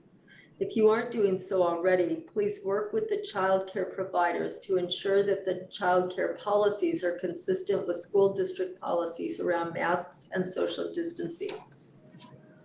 Jessica Guthrie Montez. In regards to Eve Dobler-Drew's appointment, I'd like to speak on behalf of our community.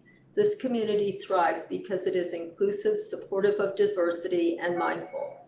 Ms. Dobler-Drew's comments and personal beliefs on gay rights, African American, Black rights, women's rights, and QAnon affiliation is not in alignment with our community's core beliefs and standards.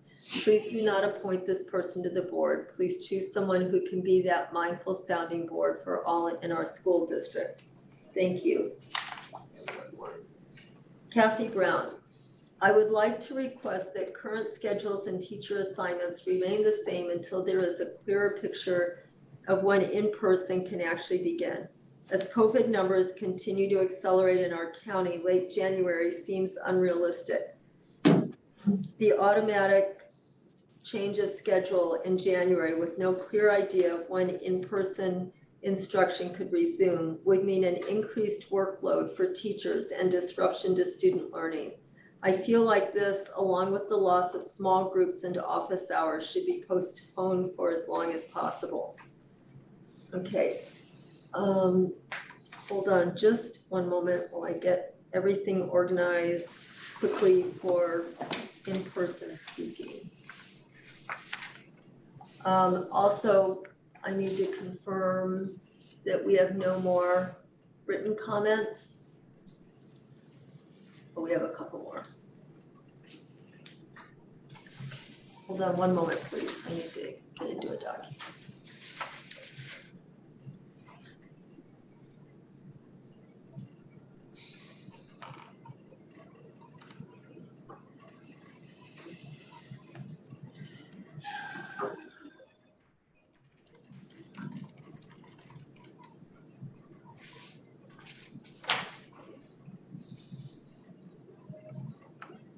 Doesn't matter how many computers I have, I always want one more. Hold on just one moment, please.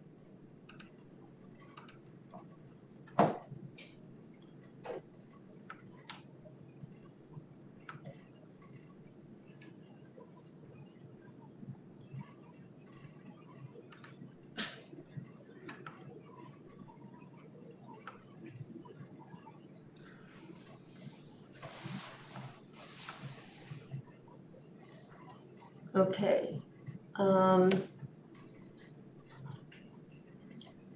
Here we go.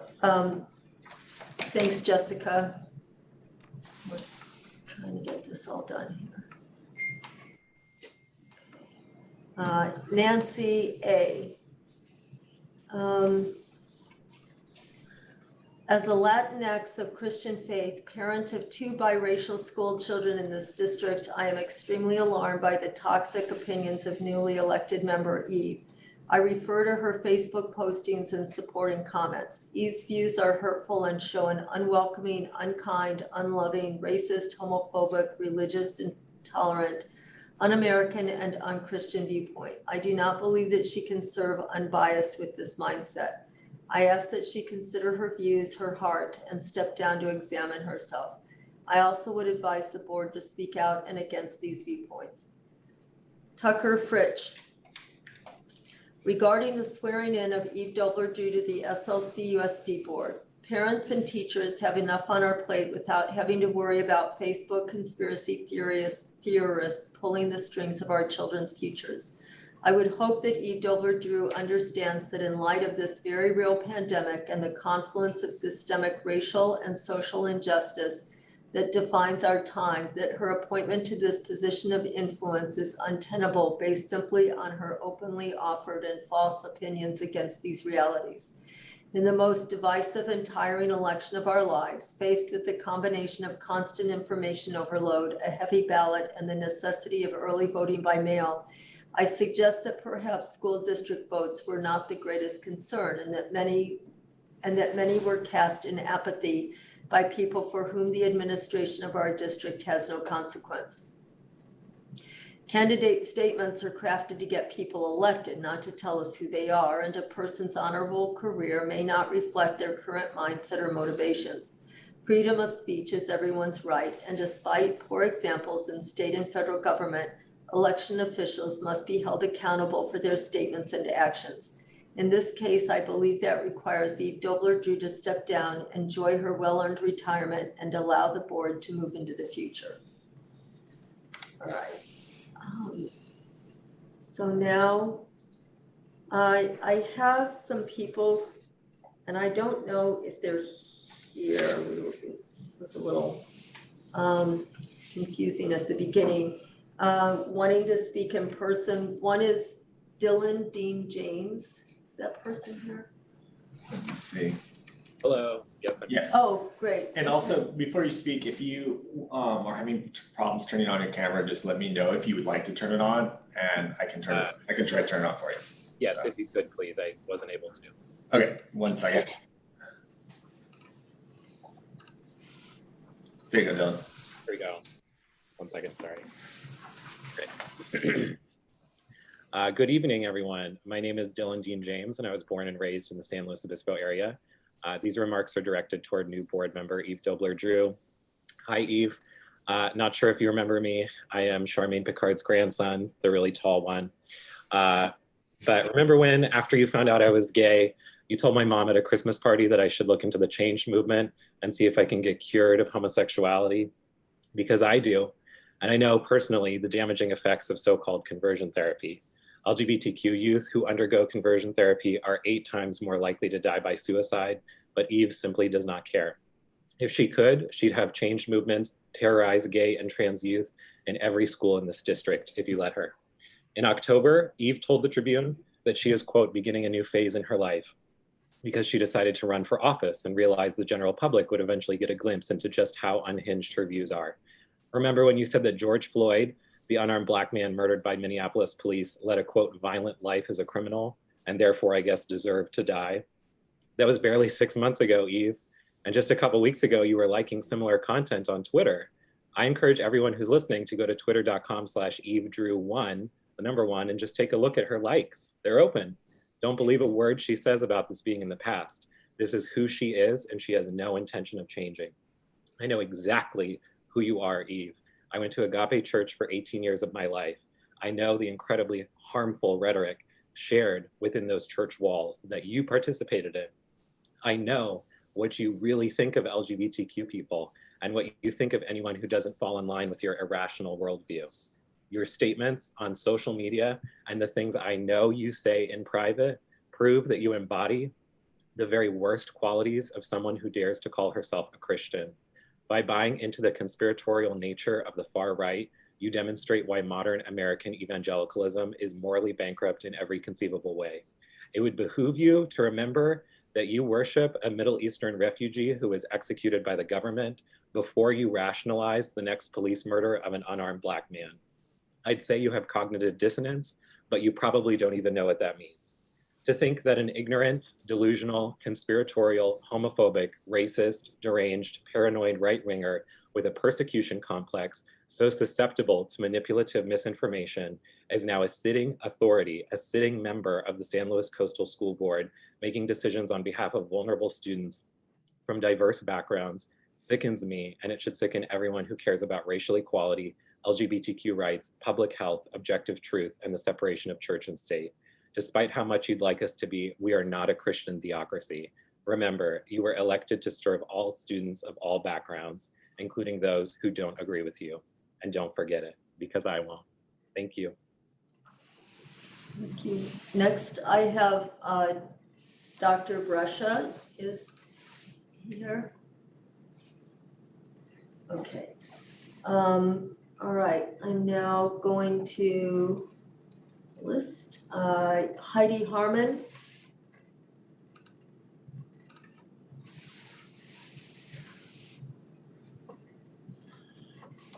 Hi, Heidi, you're up. All right, hi everyone. While I am the mayor of, I'm sorry, hold on. Can I go next? Actually, I just lost my document somehow.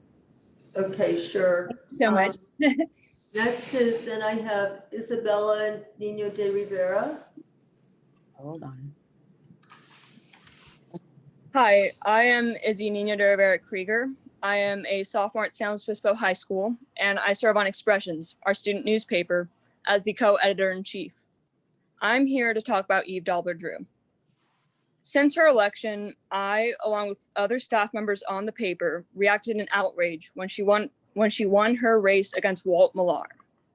We immediately thought back to the homophobic comments of former teacher Michael Stacks in our paper in 2017.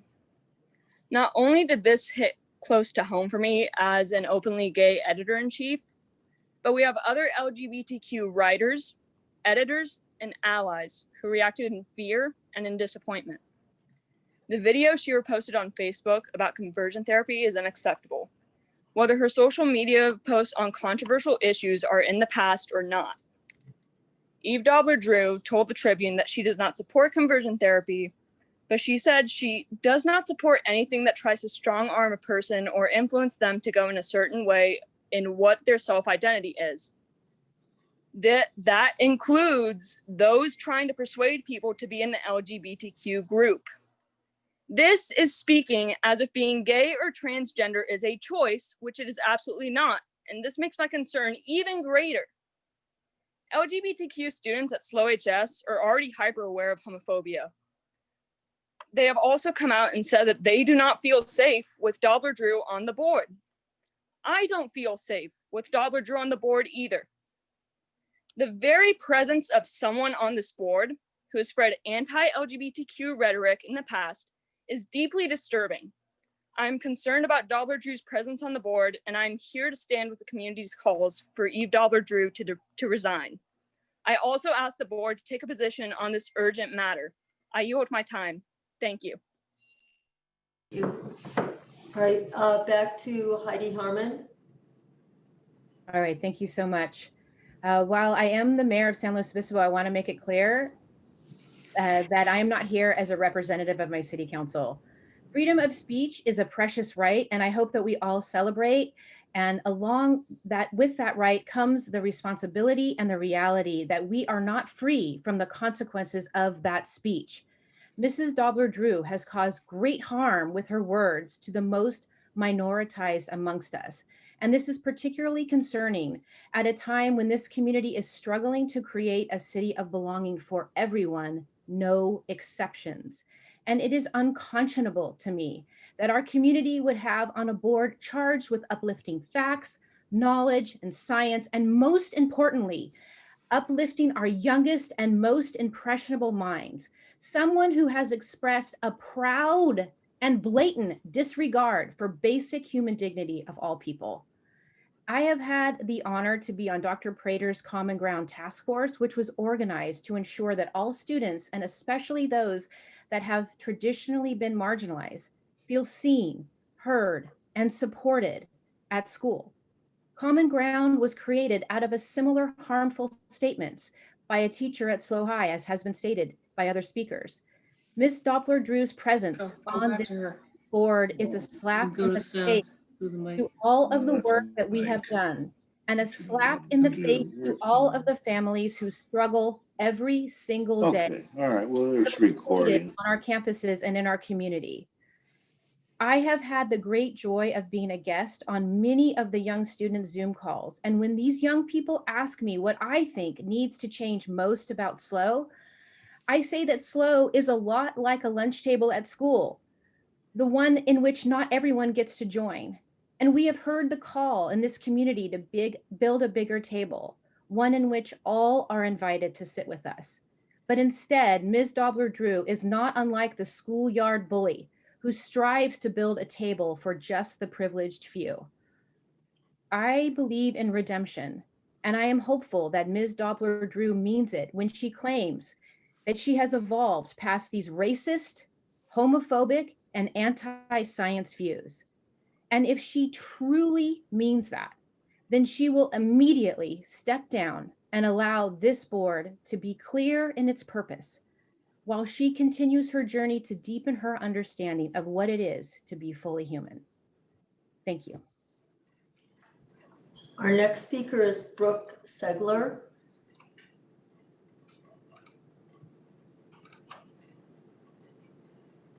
Hi, my name is Brooke Segler. Good evening, members of the board. I'm a teacher at Los Osos Middle School.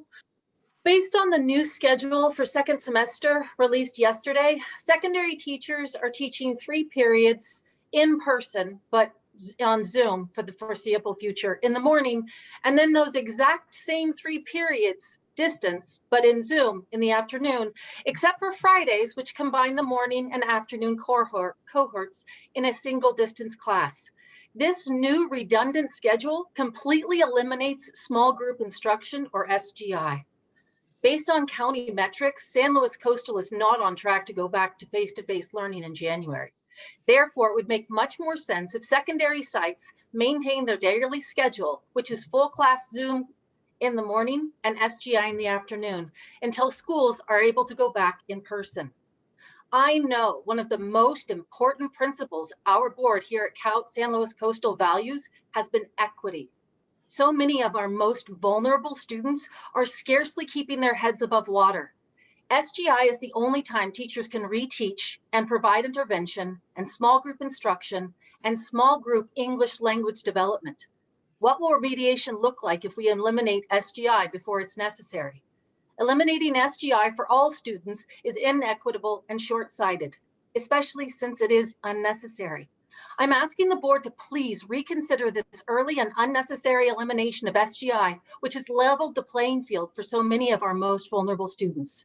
Not only does this make more sense, it's the only equitable option. Please allow secondary teachers to continue to serve all of their students' needs by maintaining the schedule until the return to in-person or hybrid learning prevents teachers from doing so. Thank you for your consideration in this matter. Thank you. Right. Next is, and I am going to not do well on this last name, Lisa Jouet. Okay. Hello, it says I'm unable to start video. Give me 1 second. Here we're going to help you out. Thank you. There you go. Hello and greetings, San Luis Obispo Coastal School Board members and fellow community members. My name is Lisa Jouet. I am a parent in this school district with a teen enrolled at the San Luis High School.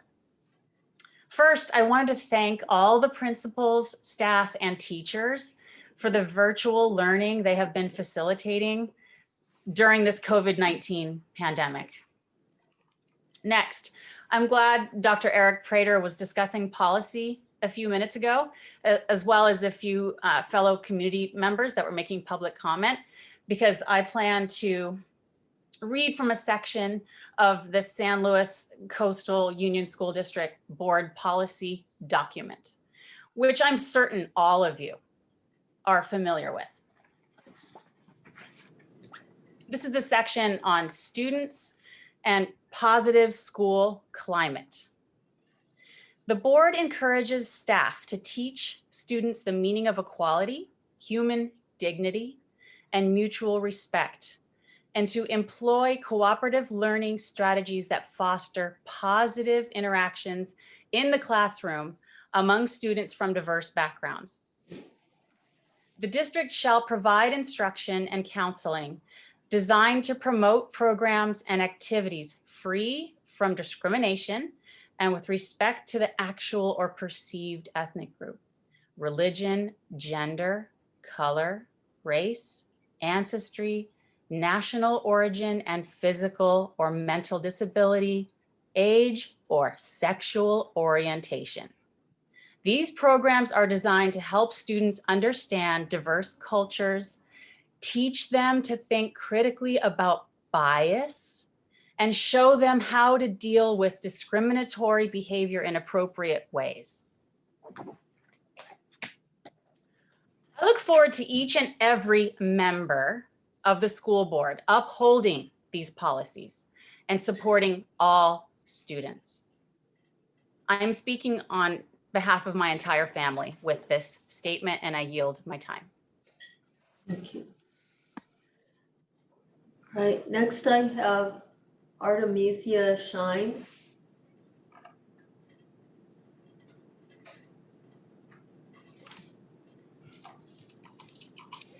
It's also not allowing me to use Okay, hold on one moment, please. Go ahead and. Hi, good evening. It says I can, okay, let me try. Yeah, let me Sorry. help you with your video. 1 second. No, it still says unable to start video. Yeah, 1 Here we second. go. We're gonna help you out here. There you go. Okay, wonderful. Good morning, or I guess it's good evening now. Good evening. My name is Artemisia Shine, and I'm a San Luis Obispo County business owner, resident, and mother of a teen who is a recent graduate of the San Luis Obispo School District. I'm also a queer mixed race somatic therapist and predominantly work with our BIPOC and LGBTQIA community in San Luis Obispo and beyond. And I'm deeply alarmed that we've just sworn in a school board member who has very recently promoted false claims that distract from the issues of the very real, current, and ongoing history of systemic oppression, anti-Blackness, and violence against Black bodies, while simultaneously suggesting these false claims are the real systemic violence worth considering. This behavior leaves me concerned about her ability to investigate and consider the very real issues of systemic oppression, anti-Blackness, and racism that's alive and well in our county, in our country, in our schooling system, and directly impacts our students of color and frankly, all of us. Because as we know, none of us are free until all of us are free. In a community that's overwhelmingly white, San Luis Obispo needs a school board membership that's acting in a way that works to undo and repair our nation's legacy of oppression and takes due diligence to ensure not to promote and reproduce false information that furthers the oppression, repression, marginalization, and fear of people of color. I'm incredibly uneasy about Eve's support of and promotion of the Change Movement, which is an organization which promotes an ideal of wholeness and well-being that is achieved through leaving homosexuality and non-cisgendered identity behind. I find it reprehensible that our school board now has a person in power who promotes an organization that believes wholeness requires conversion from being lesbian, gay, bi, trans, or queer, and has expressed fear that our LGBTQIA community is trying to persuade people to be in the LGBTQ group. I don't trust that such a person will make sound and informed decisions on behalf of our youth that will further acceptance, belonging, equity, and safety for our LGBTQIA youth, or further a more just and equitable San Luis Obispo community. Students who are struggling or end up with disciplinary action frequently end up in front of the school board, whose members play a very important and direct role in determining how these students will be cared for, attended to, or what disciplinary action will be met or measures will be enacted against them. I want to be clear that I'm worried not only for our students of color and LGBTQIA youth, but also for all of our youth who will be fostered in an education culture that's informed by and impacted by Eve's judgments, biases, and views. I also want to be clear that this is not an indictment of Eve's personhood, but rather a grave concern about her fitness to lead in a way that considers the needs of all of our students. I'm aware that she has expressed that this is a year of new beginnings. I wish we could all do that, just, on the fly, and has suggested her social media posts are not relevant to her position on the board. However, I'm not aware of this new beginning, including any reprisal of Thank you very much. Your time is up. I vehemently object to her position on our school board. And we're going to move on. Thank you.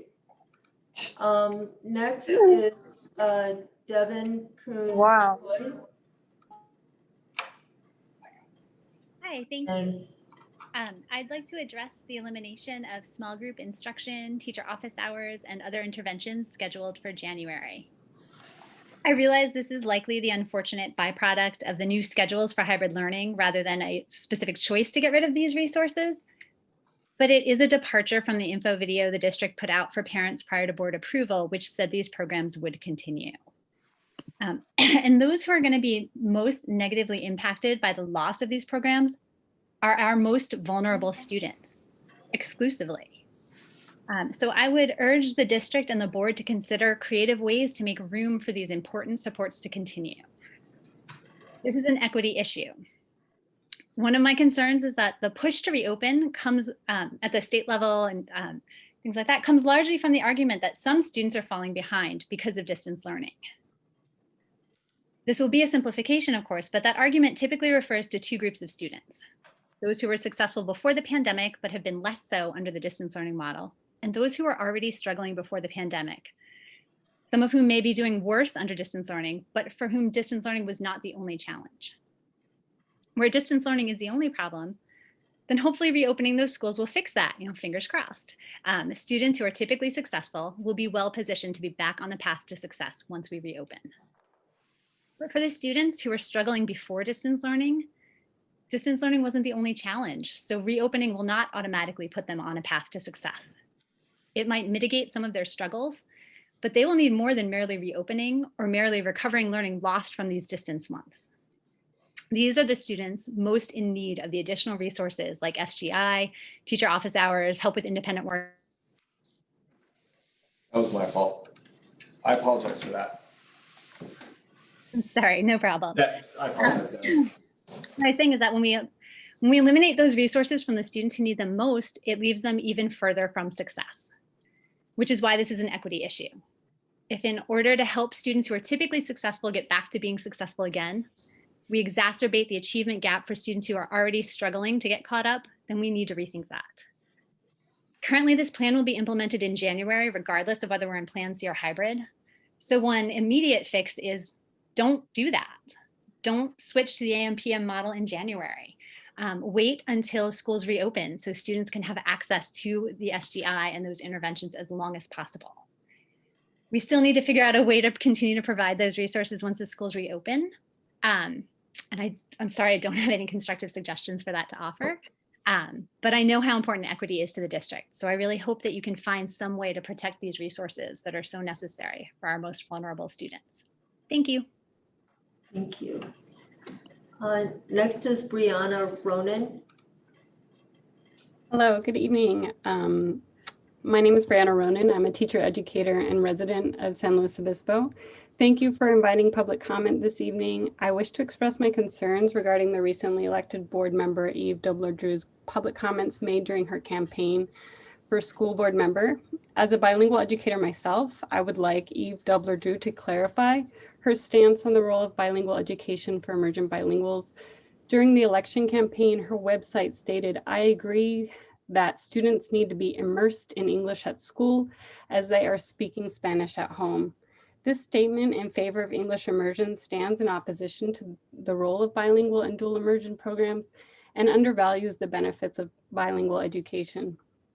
Additionally, I am troubled by her comments during the candidate forum in October, in which she stated that teachers should not express their beliefs in support of LGBTQ communities and issues. This comment suggests that E. Dobler-Drew believes that the inclusion of LGBTQ themes are controversial or taboo. To be clear, the inclusion of discussion of positive representations of LGBTQ communities is not only a professional responsibility of a teacher, it is the law as established by Fair Education Act of 2011, and I encourage her to learn about this law. Finally, I am concerned about her insistence during the candidate forum to define families as constituting a two-parent household consisting of a mother and a father. Her critique of Black Lives Matter's call to disrupt the definition of a nuclear family is not only misinformed, but ignores the important work that BLM has done to value collective and community care and extend the benefits and privileges that are too often limited to middle-class, white, heteronormative households. These are all comments that board member Eve Dobler-Drew has made on record during the campaign. I'm concerned that these expressed beliefs run counter to Slow Coastal's commitments to bilingual learners, LGBT communities, students and families, and BIPOC students. I ask that she reconsider not only these beliefs, but her position on the board, and I also ask the board to publicly denounce them as well. Thank you. Next is Melissa Denoy. I actually submitted a request to do public comment during an agenda item number 702, but I'm not sure. Some people have already started talking about it, the small group instruction part, so I wasn't sure if it was going to be appropriate. Oh, I see. Now. It's up to you, Melissa. You get one opportunity per topic. So if you'd rather wait until then, we're happy to do that. Yeah, I'll wait until then. Okay, thank you. Right.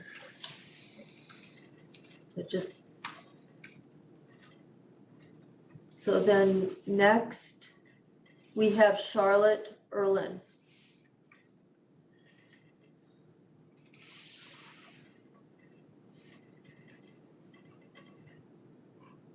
For the Okay. multitasking, chicken's not going to eat itself. Okay, so I wanted to comment for two reasons, and good evening, everybody.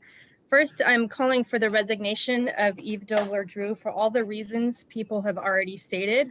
I don't really want to go into all that craziness, but I feel like she is simply capital B bananas, and her ideals do not jive with the school board and the majority of the district and parents in the district. Secondly, as a parent of a neurodiverse child currently at Teach Elementary and as a person who is immunocompromised, we chose for our daughter to remain in distance learning for the remainder of the school year. Unfortunately, that choice happened right before the most recent increase in coronavirus cases in the shelter at home order, which means that if we had chosen to return in person, we would not be forced to move into a new classroom with a new teacher and removing her from Teach Elementary's, learning program and learning style right after the winter break. And we would be staying in her classroom until people returned in person, her virtual classroom. In-person teaching will not happen until this district is in the red zone for 2 weeks, which could be months away at this rate. And so I respectfully request that the district reevaluate the move for distance learning children until the in-person kids are also ready to return, forcing kids who are already having a super challenging time to change classrooms and teachers before it's absolutely necessary. And especially because going back in person may not even happen for the rest of the school year, it's very unfortunate.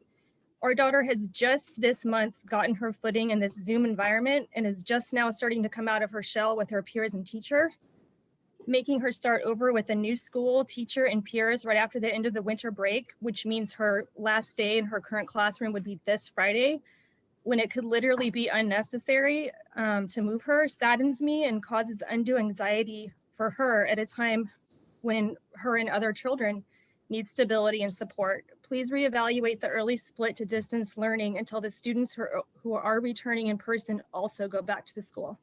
Thank you. Thank you. Lori Noble.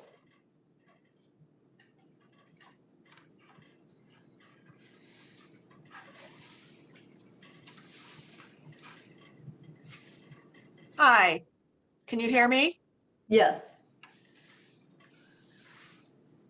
We can hear you. Drew won a seat on the board. We actually need new opinions on our school board. And she clearly won a seat, even with the Tribune hit piece. Eve, you were elected. Do not resign. Thank you. Thank you. Jen Ford. Thank you, San Luis Coastal School Board and staff for the work you have done during COVID and to keep our students safe and to continue rigorous learning. I'm calling in tonight to ask that Eve Dobler-Drew step down. As a parent, community member, and person who has volunteered thousands of hours to our schools, I know that each and every student, regardless of religious and ethnic background, regardless of gender, and regardless of sexual orientation, must be served equitably. It is apparent that Ms. Dobler-Drew doesn't share these views and therefore cannot keep our students safe or ensure equitable learning. While I respect Ms. Dobler-Drew's desire to serve our community, she must be aware that serving this community requires one, to value all students. At this time, she is unable to do this and should vacate her seat so that the community and most importantly, our students can be confident that our leaders believe in and value each and every one of them. Thank you. Robin Friedman O'Leary. Good evening. I'm here with a dual purpose this evening. First of all, I want to thank Dr. Prater and Kimberly McGrath. I can't, and the board and everybody else who has worked on this very challenging situation since last spring. It is an admirable job that they have done. And really the greatest gift of my gratitude goes to our teachers who have stepped up like nobody else. In that vein, I would really like to support what Brooke said, which is to wait for schools to reopen in the secondary level to put the kids in a split day. This is not just for the kids. I think that while the kids would benefit with a larger cohort to all be together in the morning, to keep the similar structure, all of that is very important. I also think that we need to think about our teachers' days and what their lives are like and how important SGI is to them and their needs to help the students. So I would encourage the district to look at keeping our structure the way it is. If we have to move some kids to different teachers, that's fine, but not split them up to early morning and afternoon for their distance learning. And when they go in person, then shift them around. My second reason for being here is that I would also like to support the resignation of Eve Dobler-Drew. Besides what has been said before about our students of color and our LGBTQ plus students who are not going to be supported or have not felt supported by her previous tactics, is something that is deeply concerning to me, which is a comment she made just this last August on Twitter about George Soros, which is, by the way, trope for the American Nazi Party. As a Jewish person and a parent of Jewish students, I am extremely concerned by all of this anti-Semitic trope, LGBTQ plus conversion therapy trope, and a lack of respect for our students' diversity. The comment about George Soros is a dog whistle. It's used by the KKK, the American Nazi Party, and other organizations, and is deeply concerning. It has been deleted, but it was just this last August, and I think that maybe some more introspection is called for prior to sitting on the board. Again, thank you to our school board from the past, and to Dr. Prater and Ms. McGrath and Rick Mayfield, and especially all of our teachers for your hard work. Thank you. Aman Asfal. Yes. All right. Good evening, everybody. Thank you for this space, and also would like to shout out the teachers that have been teaching virtually in this pandemic. And I resonate with all the sentiments repeated prior, so I won't repeat them. But I took, about 30, 45 minutes here while I was waiting to just check out the, and this is not a written statement, I'm just going from the heart. But I took a look at some of the bylaws, spent about 30, 45 minutes looking at the bylaws on the board website. And so 3 of the documents I feel like are relevant to a lot of the public comments made are BB 9124, BB 9010, and BB 9270. The first one, board bylaws 9124, refers to the board receiving legal counsel, and how the board can refer to legal counsel to help them shape their policies and their bylaws and whatnot, and legal advice. So I'd highly recommend that, because one of the things I think the entire board should look into, if you're serious about creating any systemic change, is consider referring to bylaws of the board 9270, the conflict of interest code section, which says that every 2 years, on even years, the board shall review its terms of its conflict of interest code. So I think it would be appropriate to try to update some of those bylaws that you have and that we have. I do live in San Luis Obispo, by the way, to reflect like the current state we're in the country as far as technology goes, because I think we've noticed that our laws and policies are sometimes a little behind technology because it moves so fast. And lastly, the bylaws do, BB 9010 does refer to public statements. And I would encourage and implore the board to revise and edit this this page of the bylaws. It does mention social networking sites, but it doesn't hold people accountable for anything they say on social media. It just says that social media statements made by individuals may cause confusion and controversy, which I think clearly we can all see we're at that point here. So the question is, so what is the protocol? What do you do from here? And I think that the board should seriously consider into making that systemic change within its bylaws. So with that, I yield my time. And I think. Thank you very much. Right.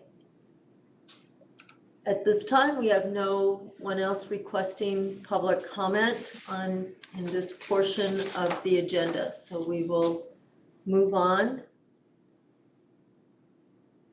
And our next, we're going into 7.01 business and budget update.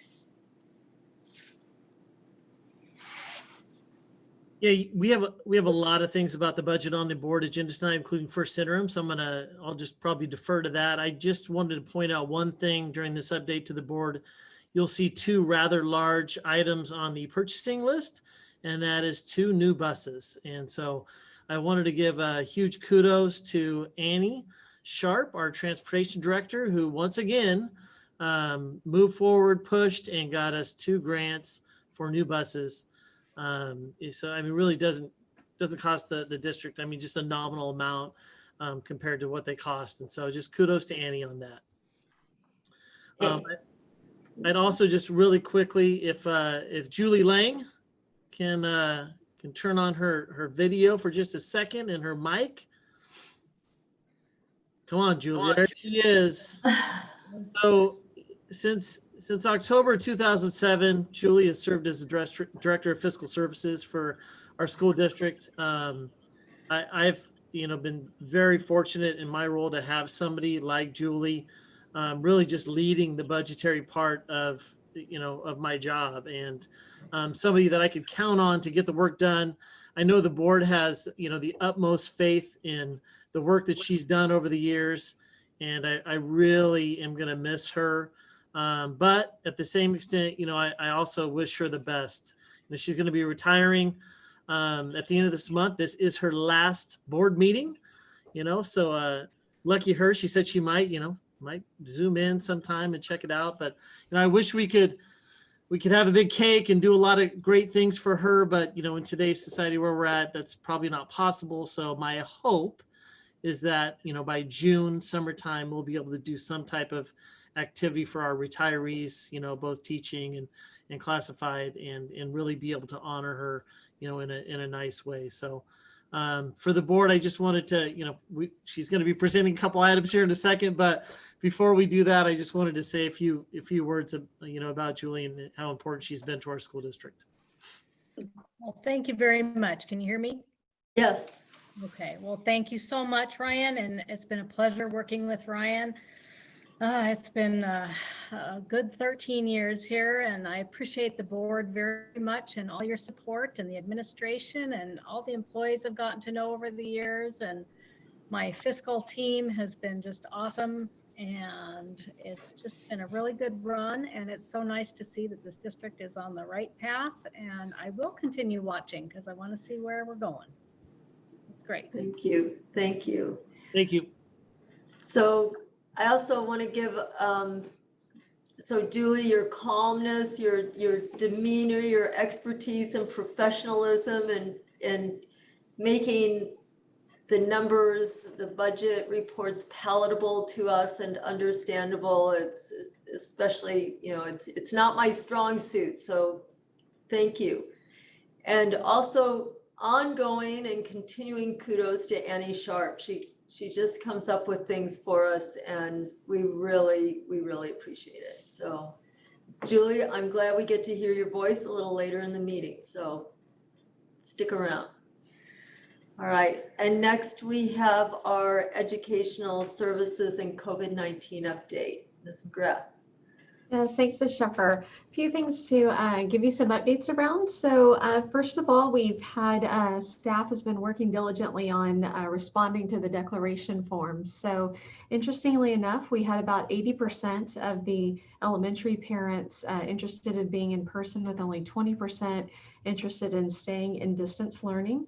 So fortunately, our survey results also showed that trying to stay with the same teacher as much as possible was an important aspect. So, a big thanks to the HR department, principals, and teachers that have worked on coming up with elementary plans that would be implemented on January 4th when we come back to move students around, to adjust to family needs, and to try to keep as many students as possible with their current teacher and at the current school site. So it's not possible in every circumstance, but every effort was made to try to adjust and make the adjustments so that we could try to meet family needs. Interestingly enough, we had a really different response for secondary, with only 60% ish, of course, looking for in person, with 40% wanting to stay in distance learning. So one of the models that the secondary principals brought forward to the teachers to try to get some more input and feedback was this idea of having, the in-person learning occur in the morning, with the digital learning, virtual learning occurring in the afternoon. So there is still time. We're still working out what that looks like and what adjustments need to be made. You could imagine, especially at a comprehensive high school that is extremely complex. Our goal is to try to get as many student and family needs met as we can, while also keeping offerings and keeping students with the same teacher as much as we can. So it is a really incredible puzzle to try to put together. No matter where we land in the end, it won't be fantastic for everyone, but we're trying to do what's best for as many people as possible. The other thing to keep in mind with secondary that's just, complex to think about is that keep in mind that our health guidelines show that anytime anyone has a symptom, anyone is in close contact with anyone with COVID, anyone has COVID, et cetera, that there's time that you're going to be away from the classroom, and that you would be asked to be back into distance learning and in and out of that. So one of the solutions we're trying to think through is, how do we provide a seamless educational experience for a student, knowing that they may have to come in and out of in-person, virtual, in-person, virtual. So staying with that teacher, we're trying to hold on to that, as well as obviously our surveys showed that, we're looking for ways to keep people with the same teacher when possible. So we're still working on the secondary one. Just to help clarify, winter break begins after class on Friday. So then January 4th is when school starts back up, and that would be in a distance learning format, right? So everyone will be back in class January 4th. Into, if you're elementary, there might be a change to a new teacher, many not, but you would be back in that virtual format starting January 4th. And then elementary at that point starts their second semester rollout. All that information has been given out to all the hundreds and hundreds of families. Schools, sites, and principals, teachers have really worked to collaborate and come together on what's the best possible solution they can come up with. Like I said, none of them, we don't love any of them. We're trying to make the best we can of a really difficult situation. Secondary schools, so middle schools, high schools, would then come back January 20th into the second semester model. So you're still in a virtual, January 4th, you're still going, if you're at a middle school, high school, you're still in first semester, you're still virtual. Then January 20th, you would start second semester in your new model. Some people heard January 21st. That would have been true if we were coming back in person. Really unlikely at this point, as we have all watched case numbers, still climbing, that we would be back in person at that point. So, it will definitely start second semester, likely start in, continuing a virtual format.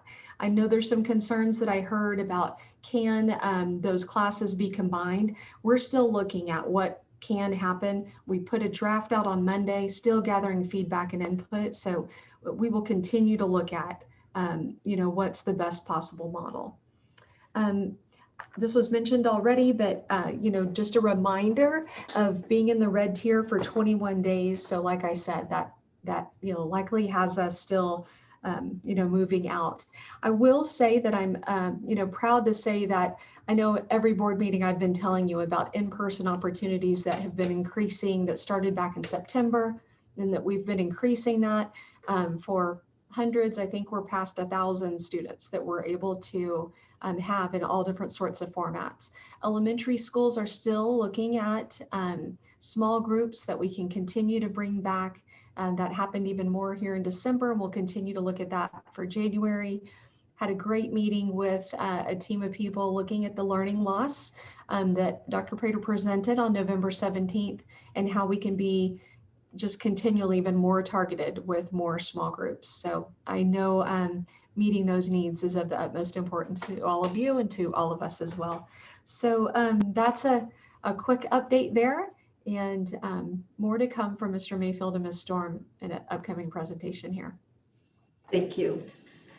I've been asked to please remind our presenters that we have translators in the background here. So if we could pace our speech accordingly to accommodate their hard work and highly skilled work. Thank you. And next is 7.03, a Measure D update. Yeah, so we have two GMPs for two projects at San Luis Obispo High School that are going to be on the agenda a little bit later. I did want to just let the board know that we do have our next CBOC meeting, which is the Citizens Bond Oversight Committee. We have a Citizens Bond Oversight Committee that basically oversees all of the spending and funds that are going through Measure D, passed by our constituents. And so they meet basically quarterly to review all of the documents. In this case, on Monday, we'll give them an update on all the projects, remaining budget, as well as the expenditures from the 1920 school year. So that'll be at 10 a.m. on Monday. Thank you. All right, we're moving into item 8, resolutions. And item 8.01 is a resolution to approve the first interim report. Yeah, so I'm going to just give the board a quick update on the budget, and then Julie will actually have a presentation, and then I'll share the 10-year budget. Just for the board's background, if you'll remember back to the beginning of 2020, things looked pretty dismal for the state of California in terms of budget. We had the pandemic begin in March. When the board passed the budget in June, it was really, looking at deferrals with the state, a lot of unknowns. And so that said, the board did pass a budget in June. That was balanced budget. You also passed an LCAP at that point. So a new 3-year LCAP plan that was not a requirement at the time. So most school districts in the state of California did not pass an LCAP like this board did. So in that LCAP, all of the things that we wanted to do to, enhance learning for students, help our teachers, right, provide more in-service opportunities and PD and staff and EL resources and all the things that are part of that LCAP became part of that budget at that time in June. As we move through the summer, the federal government passed the stimulus package, and what we saw is a huge increase in revenues. So it's very different in terms of the revenue picture as well as the expenditure picture that you're going to see in this first interim report. So that, roughly $6 million of extra COVID funds came into the school district, and the board passed a new plan that really related to those funds in September, and that was the LCAP. But in this case, it was called the Learning Continuity and Attendance Plan. And that was really focused on how are we going to spend those funds to ensure that our kids were continuing to learn, through this Zoom and, distance learning platform and what we were going to do. So that was another plan that was passed. Since that time, of course, and throughout the summer, we have spent a lot of money in the school district and really focused on, again, staff in particular. I would say a lot of personnel was added. For one, we looked at lowering our class sizes. So we added staff at our elementary sites over the summer. We also began to add extra staff to help with, we had some staff that didn't want to come back in person. So we hired additional staff to help with that effort for the programs that did voluntarily come back. We also added some special education staff. We needed to get caught up on assessments for kids. A lot of added, need that came around because, kids weren't in school from March to June the previous year. So that occurred. We hired a ton of, we ordered a ton of computers and brought in a lot of laptops for kids and Chromebooks and hotspots to ensure that kids had the capability of being online at their homes. And so a lot of that happened. We've gone through an HVAC audit. So we're looking at all of our heating, ventilation control systems. We have an item on the agenda to talk about that. The board approved a plan to subsidize childcare for our parents to help them, right? To ensure that kids had access to care during the day and that their parents could still work. So that was another, large item that was added. So my point being is that the revenues came in, expenditures also grew. In all of that said, we're still in good shape as a school district. When I share the 10-year budget, probably better than ever than what you've seen over the past 5 years. And so I'm going to have Julie now. I'll share the presentation. She'll go through it with kind of some of the specifics. We'll answer questions that you have. And then, it's always good, I think, for the board to see that 10-year budget because it really kind of brings some reality to where we're at. Whenever we do the first interim, we always show that we're spending all of the money that we take in. And what we know is that's never the case. We never spend everything that we budget. At this time last year, we had a $1.2 million deficit at first interim on the books, but yet we ended the year with a $4 million surplus. So the fact that students are not in person right now, we will see dollars fall to the bottom line. We will be looking to spend some of those dollars, as Dr. Prater puts together his learning plan to get kids caught up that you'll hear more about as well tonight. But I'm going to go ahead and let Julie kind of talk about that presentation and hopefully share some insights on some specifics in regards to the plan. Okay, so as always, we have a lot that occurs between the time that we have the budget approval, which is in early June, and first interim on October 31st, and this year especially so. So Ryan, if you go to that next slide, this kind of shows and this is what we show you every year, but you'll see that things have changed quite a bit this year. So our original beginning balance this year was over $20 million, $20.5 million. When we did budget adoption, as Ryan said, there were a lot of things that we weren't sure we were even going to receive. Some of the CTE grants, and we thought maybe some of the state revenues were going to be deferred. So it was a little bit uncertain at that time. As of first interim, we now have $109,674,000 in our revenue budget. So it's increased substantially, mostly because of the CARES Act funding. But we also did put back in the things that we weren't sure about, the deferrals, the EPA funds, the CTE funds, the great bus grant that Annie got that Ryan mentioned, and then also our carryover. Chris, did you have a question? I just want to make sure that I understand. So the things you're talking about now are one-time monies, is that correct? Some of them, most of them, the CARES Act for sure, and that is the majority of it. That's over $5 million is CARES Act funding. So that's one-time money. I don't know that we're going to get it again or get any more. But things like CTIG, I think that's going to be ongoing now. It was just kind of questionable at the beginning.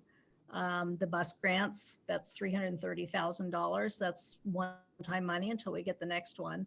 And some of that unearned revenue is revenue that we received last year, and now we're booking it in this year because we didn't spend it last year.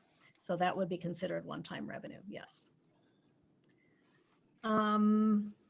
So when we increase revenue, we always increase expenditures as well. So we have the entire CARES Act budgeted, so that at budget adoption, we had 102,937,000 budgeted, and now at first interim, we have 111 million budgeted. Over 5 million of that is CARES Act. We also, as Ryan said, have increased our staffing. We have certain programs where we only budget in expenditure categories because the revenue is booked in the prior year. So if we have restricted revenues that come in 1 year, we don't book them again in the next year. We count them entirely in the year that they're received, but the expenditures we can book in the next year. And although this looks like it increased enormously, we actually did make some reductions to things like substitutes, hourly teachers, field trips, athletic transportation, because we know we're not going to spend as much this year. I'm imagining that by second interim, we'll have a better and clearer picture of that, and you'll probably see some more reductions if school doesn't open. If school does open, then we may keep it the same. I'm not very uncertain year to know how to budget. So our deficit went from 558,000 up to 1.4 million. And as you know, that 1.4 million is probably not going to be the case by the end of the year because we have everything budgeted right now and we're not going to spend it all. And whatever we don't spend will fall down to the bottom line. So our estimated general fund ending balance is, right now is $19,113,000. Next slide, please. So some of the things that have gone into the first interim, we had our P1 property tax estimate, and it came in even with the Diablo depreciation at 4.39%, higher than it was at 1920. So that's about $1.4 million more than we had budgeted at budget adoption, where we already had assumed a 3% increase. So property taxes are looking really positive for this year, and I think going forward as well. The SB 1090 PG&E mitigation money has been received in the general fund. It's about half of what we received last year, because if you recall, last year we received 2 years worth. So now we're kind of on schedule, and it was about, I think, $2.5 million that we received this year. Our carryover is now budgeted at about $1.3 million. Our donation and billing revenues, as you know, we don't budget those until we receive them. So far, we've budgeted about $98,000. That's just a little bit lower than it usually is because we're really not billing out. Most of what we bill out is for field trips and things like that. So it's not happening this year.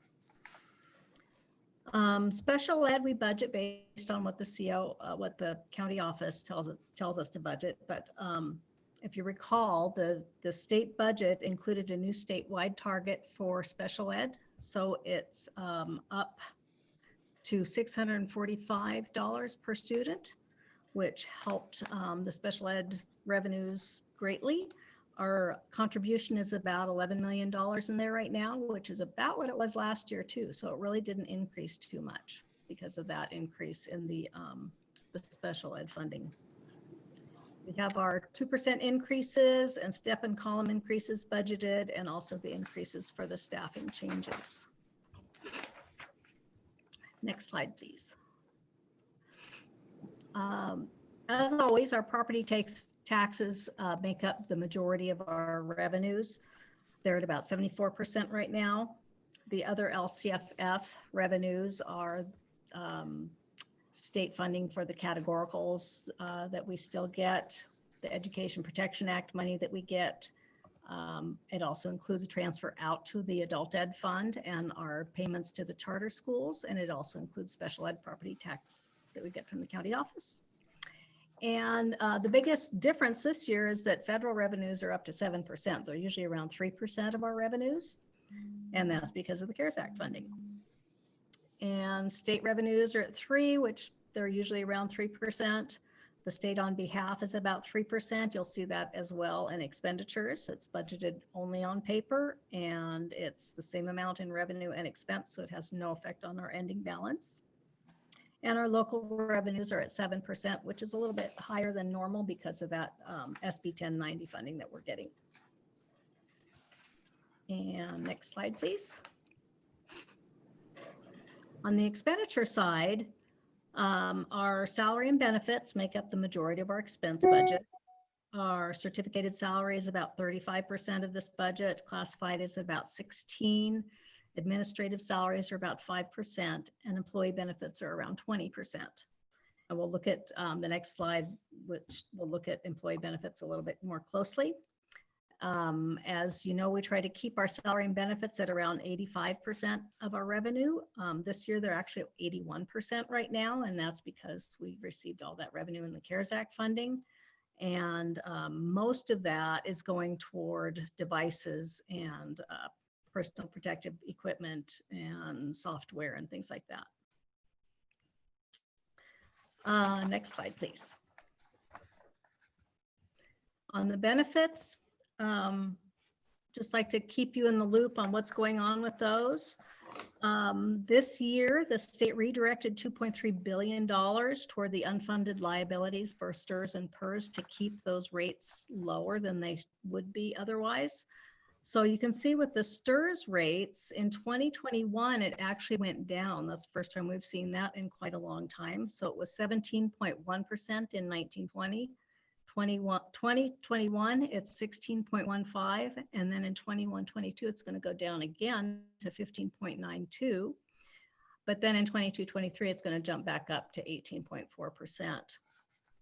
And with PERS, although it didn't decrease, it didn't increase as much as they originally thought. So 22.7% in 2021, and then 22.84, and then it jumps up to 22.9 in 22-23. So you're going to see a little increase in the STRS and PERS rates in that year. But it is interesting to look that in 14-15, our total STRS costs were 3.4 million. We're projecting 22-23 to be about 8.5 million, and PERS in 14-15 was a 1.8 million, and we're projecting 5.2 million in 22-23. Health and welfare it fluctuates quite a bit. I just put in the average of these years for the next few years, which is about 3%. Could be higher, could be lower. We're not really sure. They're going to have their committee meeting in February, and we should know more about rates at that time. And I think that covers everything there. Next slide, please. And then just to keep you informed on where we are in our excess property taxes, which is what makes us basic aid. So when we were revenue limit districts instead of LCFF districts, I believe that was in 12-13, it was still revenue limit. We had excess property taxes of about $20 million. It was quite a big gap in our per student amount. But you can see that the gap narrowed quite a bit with LCFF as they've made that fully funded, but now they're projecting 0% COLA increases for LCFF districts. So that gap is probably going to increase again. So 19-20, we're about $11 million in excess property taxes. And this year we're projecting about 15 million in excess property taxes because they're not getting any increases, and we are. And then did anyone have any questions before we turn it over to Ryan for the 10-year budget?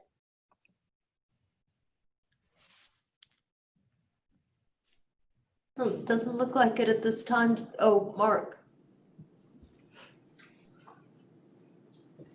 You're muted, Mark. Thanks, Ellen. Sorry, there's just a giant picture of me just showed up. We don't want that.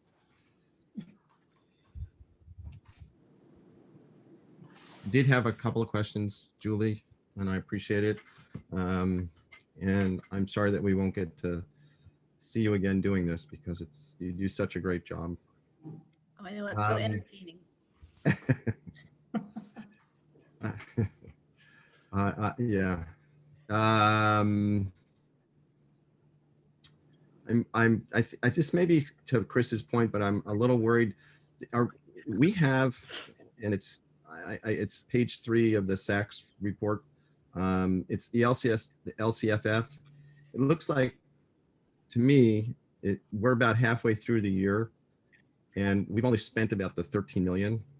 And so originally I was worried. Now, looking at the presentation, I'm not worried about it, but is this a common spending pattern where we would, got it, no problem, thanks. It's page 3. Page 3. I guess mostly is this COVID related? Okay, there we go.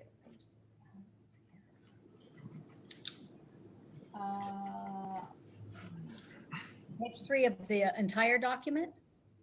Yeah. Or No, it's of the, hang on. starting on Formal 1? I think so. It's the district certification report in the SACS, the 2020, 2021 first interim general fund budget sheet. It appears in other documents too, but that's where I first saw it. And it says something about spending 13 million? Yep. So if you look at it, well, that's what I believe it says. 8099 code number. I guess really the simplest question then, Julie, without us going to the details, is the spending patterns that we're seeing this year drastically different than spending patterns that we've seen in the last year? In the last years, has COVID made a huge impact? Yes, I would say it's made a huge impact. We are spending far less on certain things and more on other things. So as I said, our salary and benefits are 81%. They're usually around 85%. I think by next year, if we get all the CARES Act, it's probably going to go up to 86% of our revenues. Yeah. So on specific programs, is it normal for us to only be at about 1/3 of what we budgeted at this time? Because for me, we're more like towards halfway through the year. Or does it just depend on the account? I'm sorry, was that Ryan? Yeah, a lot of employees, like classified employees, don't necessarily are not paid over the summertime. So you're probably about 1/3 would be right. Okay. You also have to realize too that with COVID funding, the $5 million that we received in some of the federal funding, it had to be spent by the end of December. Okay. So we were kind of forced to have that. It's kind of a weird spending pattern with that. And again, we've never bought this many computers or hotspots or personal protective equipment for staff and extra desks to get rid of tables to have the 6-foot distance. I mean, all these things that we've been doing to prepare for in-person learning. It's not a normal year in that way. Okay. All right. Thanks very much, Julie. You're welcome. So if there's no other questions, I'm just going to give a quick update on the 10-year budget really quick for the board. Okay, Ryan, can I break it? I want to break in for one moment and see if we have anyone requiring translation at this portion to please raise your hand, use the raise your hand icon. If there is not, we'll give our translators a little break. They are not leaving us, but so just one moment while we check. Solamente tienen que oprimir ese botón. Y si no hay más personas que necesiten interpretación en este momento, nos van a dar un descanso pequeño a las que estamos traduciendo. Okay, we're good. Thanks, Ryan. So just that, that we put together this 10-year budget for the board to know, a few years ago, right? Which, mainly because, again, at this time of year, every year would show this major deficit and you really can't see, where are we going to be? What's it been like in the past? What do we think it's going to be in the future? So we put together this projection, and again, we're able to do this as a basic aid school district. This would be much more difficult to do as an LCFF school district. But let me just share the kind of the recent numbers in the 10-year budget that we're seeing.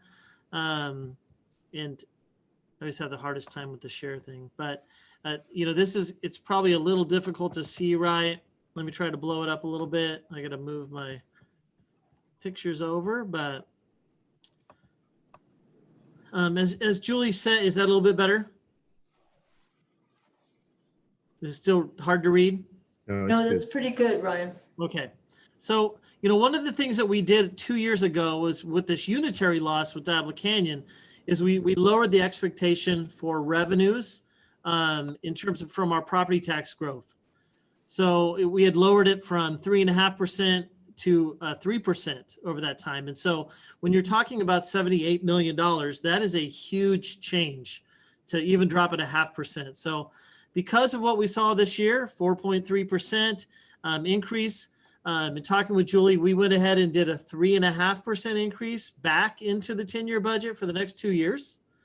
And then we went back to 3% after that. So 4 years out on just, again, conservative with revenues. You know that 18 and 19 that you're going to see on this 10-year budget and 19 and 20 are unaudited actuals. So that is exactly how much money we got in revenues and what we actually spent.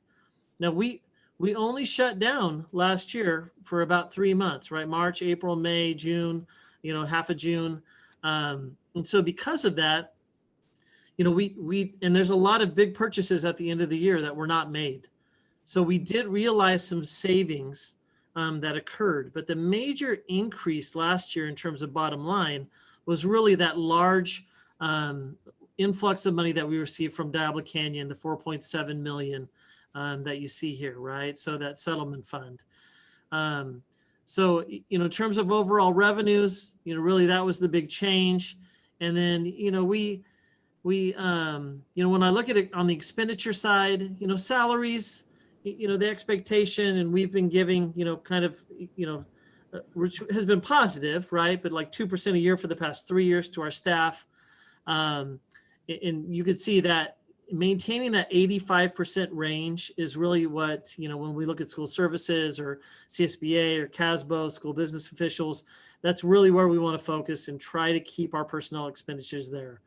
The stirs and purrs that Julie outlined for the board is really the biggest concern that I think we have, you know, from an expenditure point in the school district's budget long term, because it's just a huge amount of money that we, you know, like Julie said, going from 6 million here to 9 million in the out years, or 2 million to 6 million in the PERS, right? So it's just a huge increase that, you know, we're going to have to deal with. And, you know, fortunately, if we continue to see increases in our property tax that we've seen, and there's a lot of building happening in San Luis Obispo, right?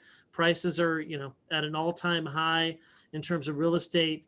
You know, those are things that could be positive. And so that's why we ended up changing those the next few out years, because we feel like that's going to continue and be a positive thing. So really stirs and purrs, you know, the state did buy down 2 years, which helped us immensely over the last 2 years. But, you know, they're going to continue to see those increases, you know, in particular with retirees. It's been interesting in terms of healthcare. They've actually seen, and this is CISC so far, has seen a reduction in costs with healthcare. So people haven't been doing, you know, certain surgeries, haven't been going in. And really the effects of COVID, particularly on people, has not been that great per se now, but that could, you know, again, could change in the future coming up. But it'll really be interesting to see what our healthcare rates are for the coming year. But really what I want the board to focus on is really the end of the day. And that's at the very bottom. You'll see that based on this projection, you know, we have, again, we're looking at basically right now today at a $4,500 surplus at the end of the year. But I do feel like that is something that will grow, especially if we're not back in person. If we do come back in person, there will be some added, expenses that we'll put out, some extra staffing that's potentially needed. Things that have come up is extra healthcare staff at sites, having extra new duty aides and, just personnel to help with, kind of all the access issues that, if we come back in person. But if we don't come back in person, those are things that, won't be needed and potentially will fall at the bottom line. So I do expect that to grow since we've been out of school for this long. But we'll adjust the budget at second interim, as we know more and we take that in. But again, what I point out to the board is, 2 years ago when I showed you this 10-year budget, we had deficits of 3 to 4 million in those out years, long term. And so now you're seeing those reduced dramatically, right? And even 3 of the out years actually have surpluses. And a lot of that is predicated on the property tax values continuing to increase with the projections that we've seen. So as long as the economy stays the way it is and moves forward, I think we'll continue to see some positive numbers that we can, hopefully deal with and still do the things that the board wants to do and have those, extra programs for our kids that we know are going to be needed, especially after this pandemic, right? To bring kids back and, ensure that they're getting caught up and so, those will be things that we'll be discussing, as we move forward. So overall, the budget picture is good, finding out that our property taxes increased 4.3% was a huge plus for us. And then we've really had to make ourselves spend the COVID funds up until December. So we do have some. There are other funds, COVID funds available that are still on the books that we still can spend over the coming year. I'm gonna talk about childcare next, are coming up. And looking at spending those. And but we've done a lot to prepare for in-person learning should we be in the red tier for those 3 weeks. So that's basic kind of the budget snapshot at this time. There is a new requirement that we put together, this parent budget overview, which is on the board agenda tonight. Honestly, it's basically just putting in some of the budget numbers. It's focused on really 1920. It's not even this year's data. So I think honestly for parents to look at our LCAP as well as the learning continuity and attendance plan, it's going to be much more powerful to know what the district is doing for kids and where we're headed. But that agenda item is there for you and is there for parents. It's kind of just a quick, chart, couple charts that are put out and really doesn't tell people a lot other than we spent all of our LCAP funds the year before. So I would tell parents to look at our actual LCAP itself, as well as the learning continuity and attendance plan, if they wanted to know, more about what the district has been doing with our funds. So that's, again, the budget in a nutshell. And Julie and I are both here to answer any questions or questions the public might have. Thank you. So first, I'm going to go to the public, and I just want to make clear that these agenda items, we go to the public specific seeking comment or questions on these specific items. So we've already handled the general public comments for things that are not on the agenda, and now we're addressing a particular agenda topic from this point forward. So does anyone from the public wish to address the board on item 8.01, the resolution approving the first interim report?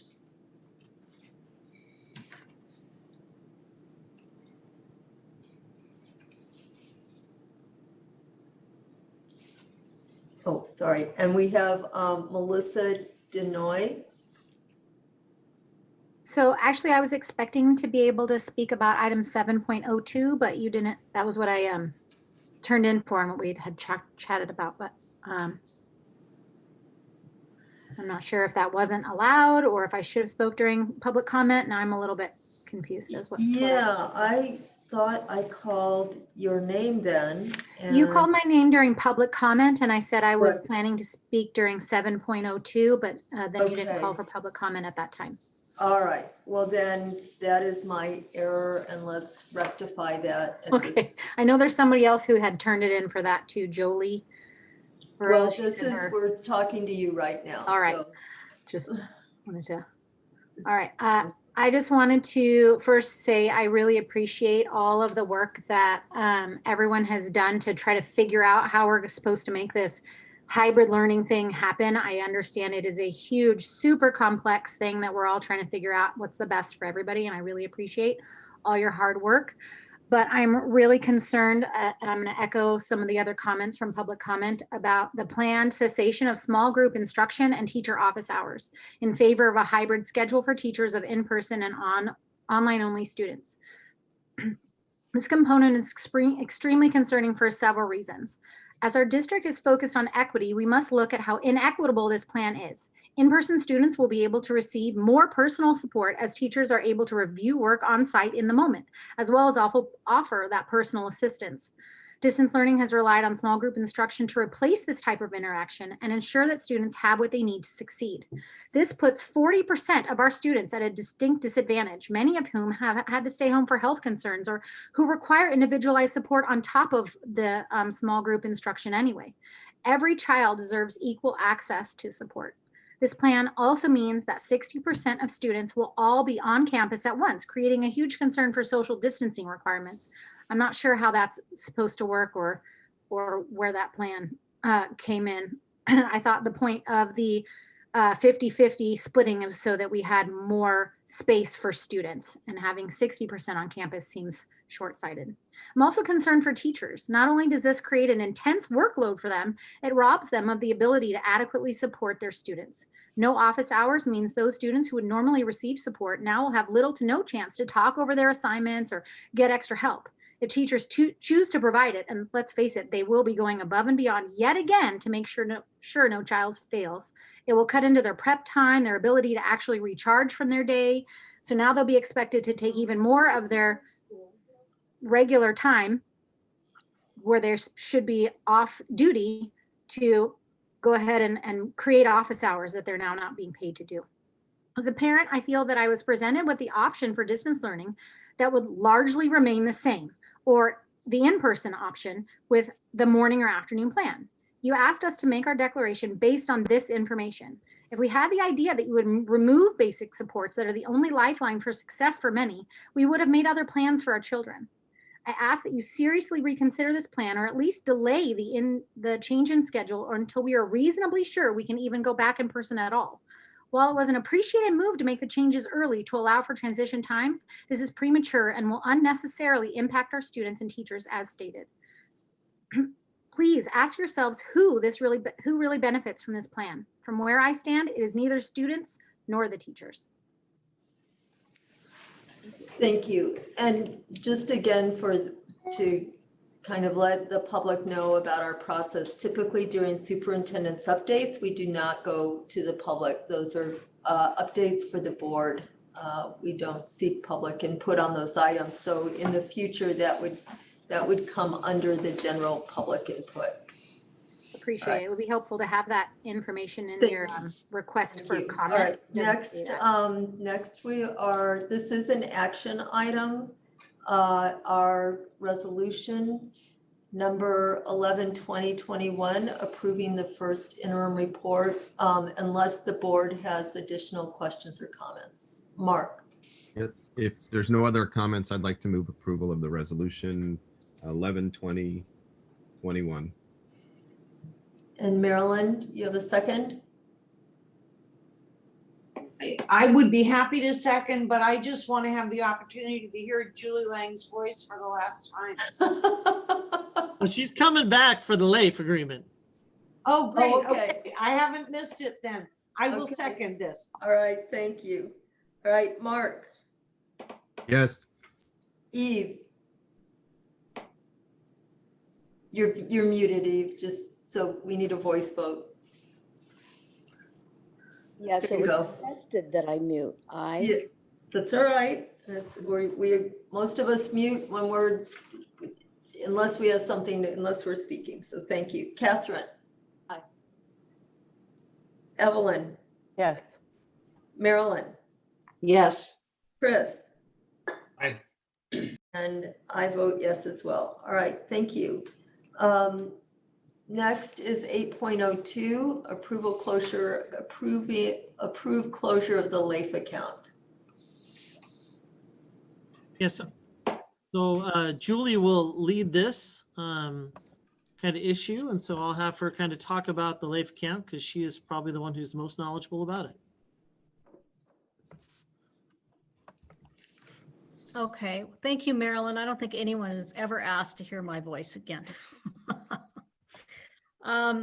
So in 1988, it was interesting going through this and researching the history of this, but apparently the Board of Trustees in 1988 approved a resolution to invest up to $5 million in the Local Agency Investment Fund, which is a state pooled investment fund.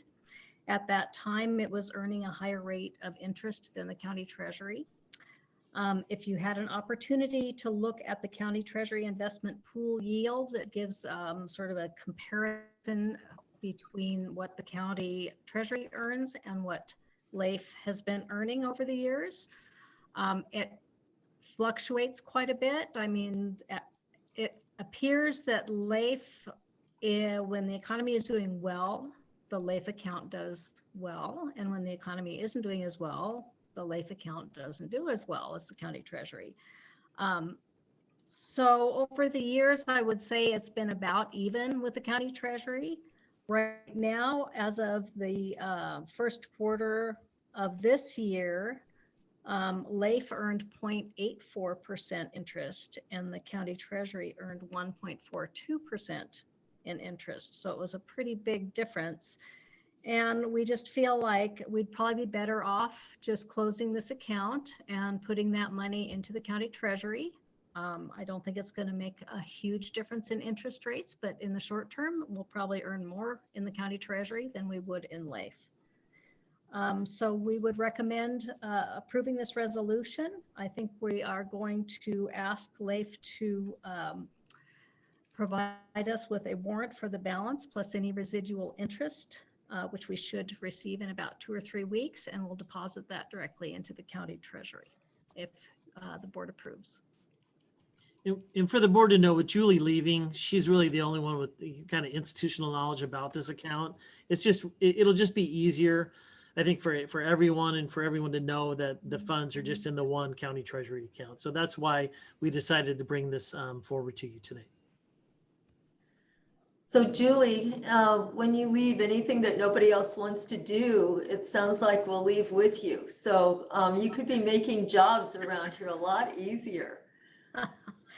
That I'm hoping. It was one of those things that's just kind of out there, and it's nice to just No, close it's nice to feel like you're leaving things tidier as you leave. So I'd like to go to the public, see if anyone from the public has any comments or questions with regard to item 8.02.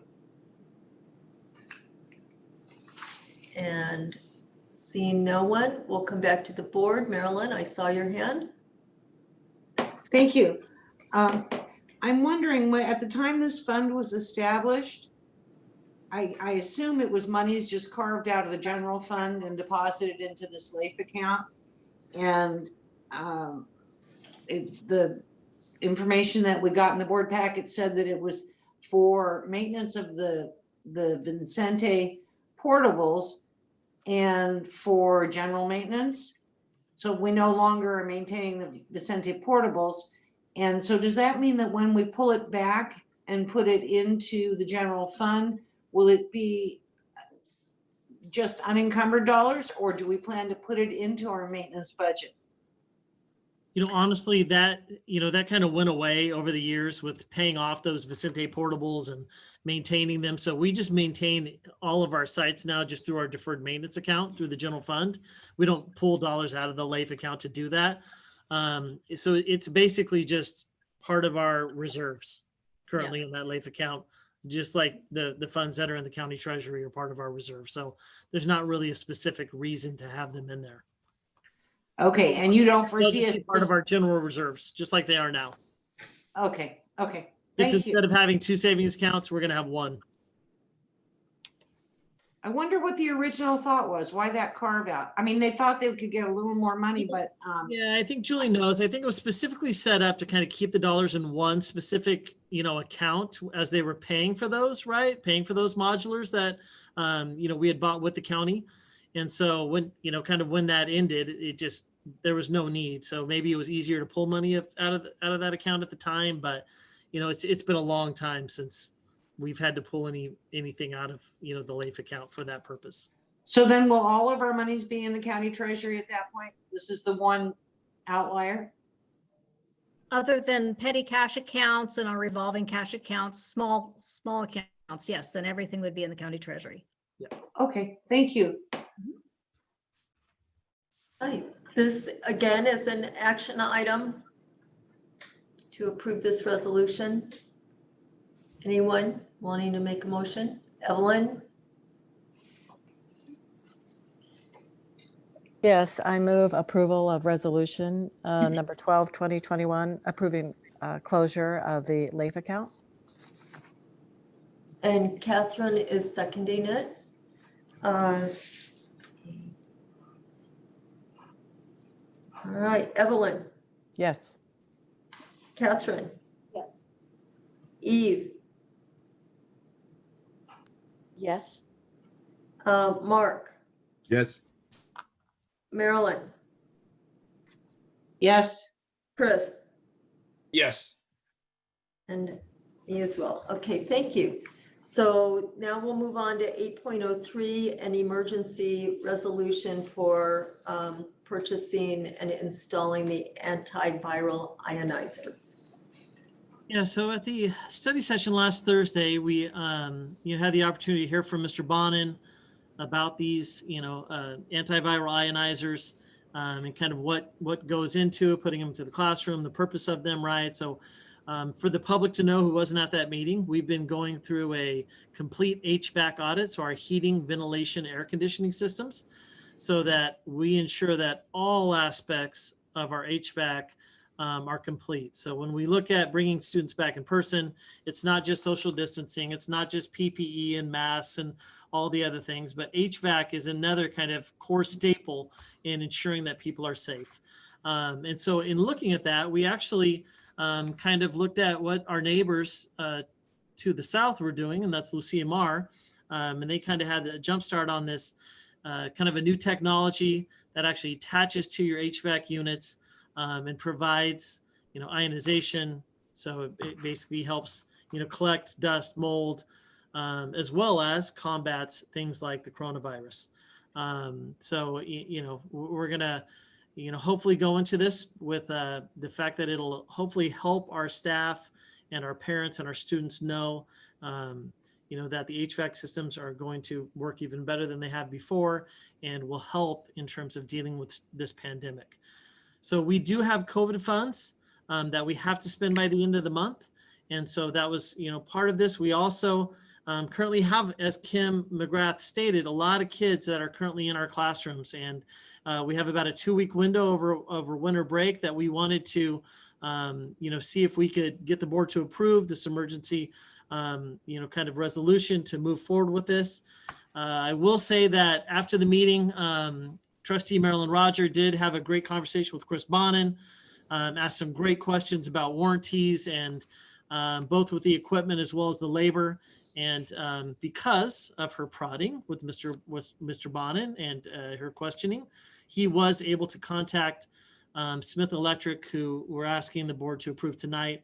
And they took the 2-year warranty period, and they are going to give us a 5-year warranty on both the parts and labor moving forward, thanks to Marilyn asking Chris to really check into that warranty issue.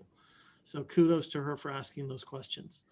So tonight, again, I can answer any questions, about it. Chris Bonin is here on the meeting tonight to answer any questions the board may have again. But we did kind of, again, review a lot about the product itself and what it does at the study session. So if the board chooses to pass this emergency resolution tonight, our plan is to get this work done over the next 2 weeks. And then when you pass an emergency resolution, just so the board knows, we have to bring back the item at each board meeting until the work is completed, so that you're updated and you know about what's happening and whether or not this has been completed.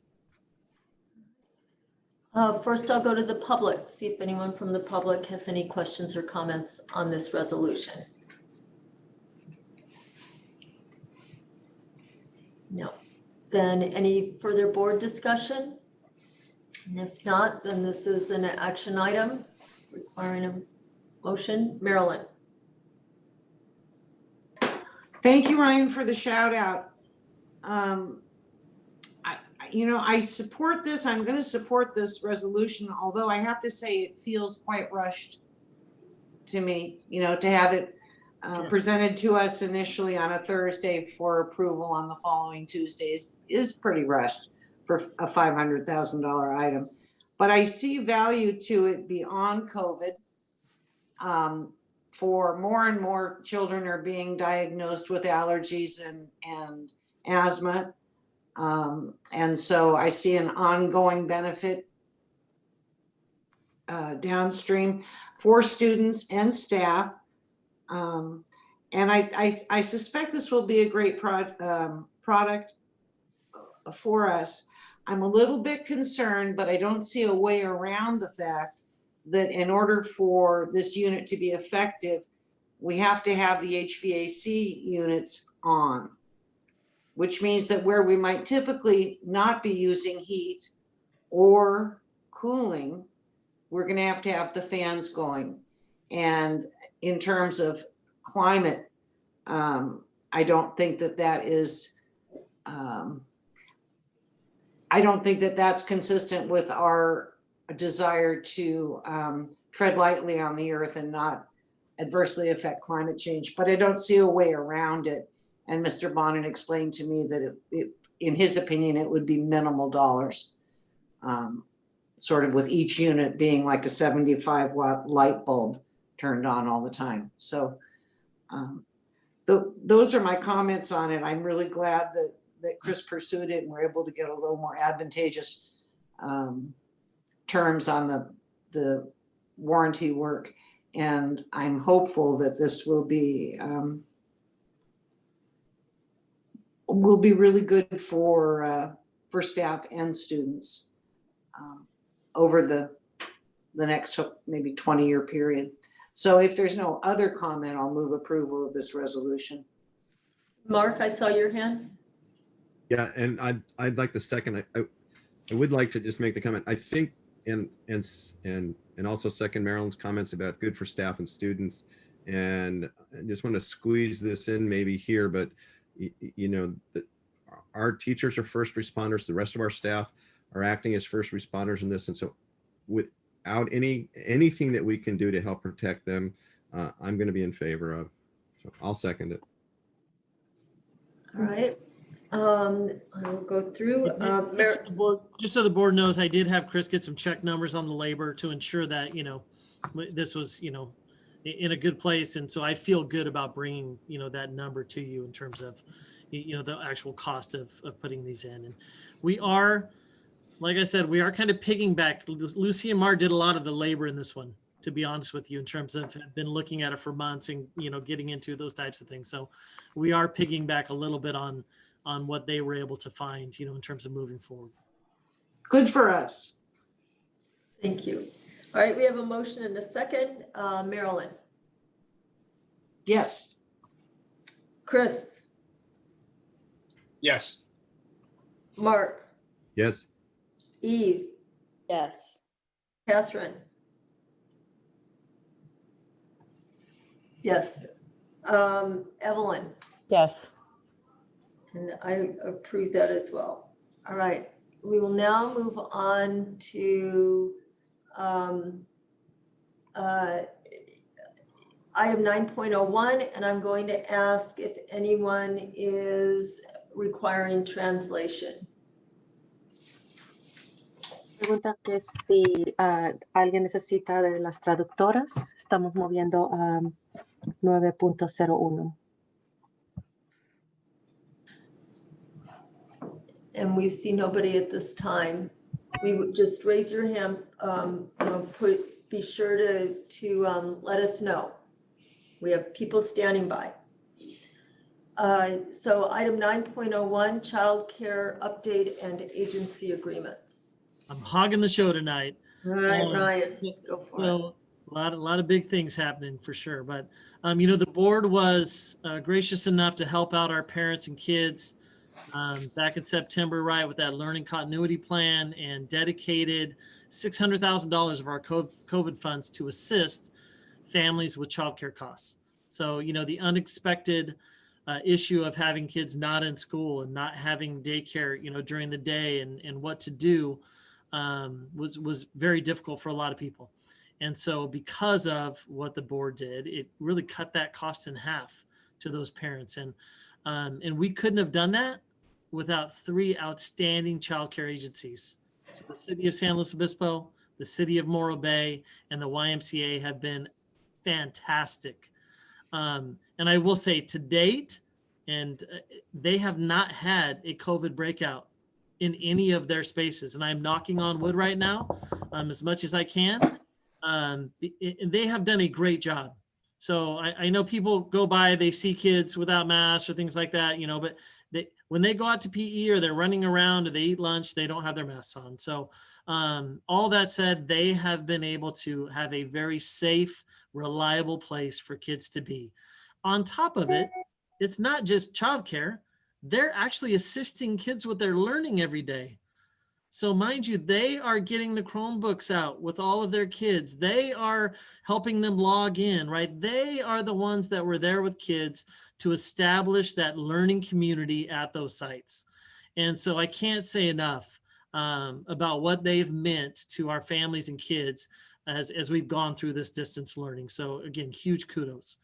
Now, when the board approved the $600,000 in September, or August, those were funds that really were set up if they were at full capacity. So if they grew more than what they currently were. So we're probably estimating that we're going to only spend about 400 of the 600,000 that the board set aside, based on the number of parents that signed up for childcare. So there were some savings that, from that initial budget. And that's really what Julie is doing right now, is really looking at those COVID funds that have to be spent by December and making sure that we're spending every dollar we can, because we don't want the government to think that we don't need those funds. So it's very important that school districts spend those dollars on PPE and supplies and things that really are necessary to move forward. So all of that said, we're going to be in distance learning again in January. And we might be in distance learning for a few months. And even when we come back with the 2 plans that Kim outlined, especially for our elementary students, it's going to be an AM/PM split. So there's still going to be this need for childcare, even if we're back in person, through June. So tonight, what I'm asking the board to do is to dedicate funds, again, to pay for half of the childcare cost for parents as they go through. So it'll be a full day as they enter, January, on January 4th. And then when kids, if they go back in person, the cost of childcare will go down because the kids will be half a day, right? But that we would continue that subsidy to pay for half of it, through June. We do have some COVID funds remaining. And I just think it really is a huge thing for our families if the board is able to keep the subsidy going for them. It's been very, very positive, successful. And I do think that they are looking at including more students in January, so some more signups. So they're doing their enrollment now with families. I think families have seen that it's been positive and safe for kids, and are probably going to get some more kids to join. In January, on January 4th, they're going to continue their current sites. So that's YMCA at Hawthorne and at Baywood, and potentially growing to Monarch Grove right now. It's the city of San Luis Obispo at Sinsheimer, CL Smith, and Bishop's Peak. And it's the city of Morro Bay with Del Mar, and they keep their facility actually at Morro Bay. Should we go back in person, their plan is to then expand out to all sites. So it'll include Los Ranchos and Pacheco and, for sure Monarch Grove. So all of our sites will have childcare centers. The one site that we need to work on is Teach Elementary. In the past, some of the kids, they're just really small numbers at Teach in terms of need. So we may need to look at something in terms of whether those Teach kids can move over to Pacheco and assist, but it's just something we'll have to look into. But tonight, what I'm asking the board to do is to continue that subsidy through June, if at all possible. Right, thank you. So I'm going to go to the public first for item 9.01. I will come back to the board. Any questions or comments on this item? Evelyn. I don't have a comment. I was going to make a motion to approve. Okay, anyone else? So, the only comment I wanted, or clarification or confirmation, is just that this program and our ability to support it is for this time only. This will not be an ongoing, to the best of our knowledge, this will not be an ongoing subsidy once we're, a lot of what we're talking about, some of the savings we discussed earlier, they're one-time savings. When everything's back the way it has been, those costs will increase again to their previous level, if not higher. And so it's really important that we all remember that, grateful though we are, and for what we're able to do right now and the savings, and I'm really grateful for these agencies that are helping us through this. This is incredible. But these funds are earmarked for this purpose and this purpose only. So I know it's easy to become kind of accustomed to receiving something and thinking this is the way it will be ongoing, but that is not the case. And I think it's important to make that clear. But we're really fortunate to be able to do that at this time. So that's my clarification that I just wanted confirmed. And having said that, Evelyn has made a motion. So we need a second, and then we will move on. Chris is making a second. All right, so any further discussion? All right, then we'll vote. Evelyn? Yes. Marilyn? Yes. Chris? Yes. Mark? Yes. Eve? Yes. Catherine? Yes. And I vote yes as well. All right, thank you. Thank you. I'll send the email right now. They're very excited to hear. Okay. Next is our Learning, Recovery, and Child Care Plan update, item 9.02. Thank you, Mr. Pinkerton, for yielding the floor.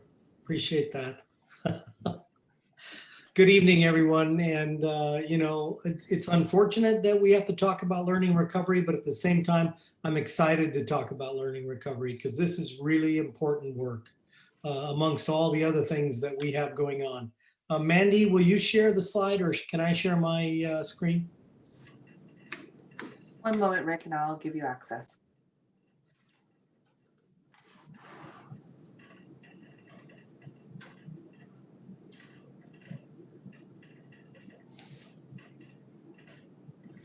You should now have the ability to share your screen. Thank you. All right, so as you know, the board voted in November on a reopening plan, and part of that plan was our creator's proposal for a learning recovery and childcare plan, knowing that COVID has had a tremendously negative impact on many of our students' learning. Some students are doing well, surviving, but many students are struggling not only academically, but social, emotionally as well. This is just the beginning. That was an outline to the plan, and we're starting now to put the details into the plan. You'll see tonight, because there are 4 different people presenting on this, that it's all hands on deck and involves many different departments. It will be a multi-year plan, and it will include incorporating our MTSS work, as well as the development of the new 3-year LCAP cycle, which we will, as Dr. Prater mentioned earlier, we will discuss at length in the spring, and you will vote on sometime in May or June. As much as possible, the work begins now. And, we do have some small groups back in place. And as you know, that continues to happen, even though we're in purple tier. In fact, we can even add small groups, because that is something that we began before we regressed into purple tier. And we are looking to do that in the new year. And again, as I mentioned before, it will be linked to other initiatives that we have going on. As Dr. Prater outlined, we want to have a whole child focus. It isn't just academics. It certainly is academics. That's a big part of our mission, but it's more than that. And it's looking at the whole child and making sure that our kids' mental health is looked after, and that they feel a part of our schools and welcome in our school community, and that they have the chance to debrief and share their feelings about all the things that are going on. So we will have academic recovery. We will have social emotional recovery, and Mrs. Frost will go over some of that tonight. We are attending to childcare needs, and the resolution you just passed to support that will be a part of that. It will, as I mentioned, link to our new 3-year LCAP cycle, which we are beginning to develop, and that will be more robust work from January to June. And then we'll link it to our multi-tiered system of support, of course, because those are the interventions that are so important to student progress in our schools. High school graduation and credit recovery will be right at the top of the list. As soon as grades come out, we've already looked at our DNF rates at the first progress report in November, and they were up as they were for every school district, I believe, in the state of California. But we need to look at our high school seniors and make sure that those students are not negatively impacted and have the opportunity to get credit recovery and grade recovery so that they're able to graduate on time in June if they're in that place. We're looking as much as possible to reduce our learning loss from preschool all the way through 12th grade. And as we get better and better at distance learning and methods of reaching students and ensuring that they are learning, that is occurring.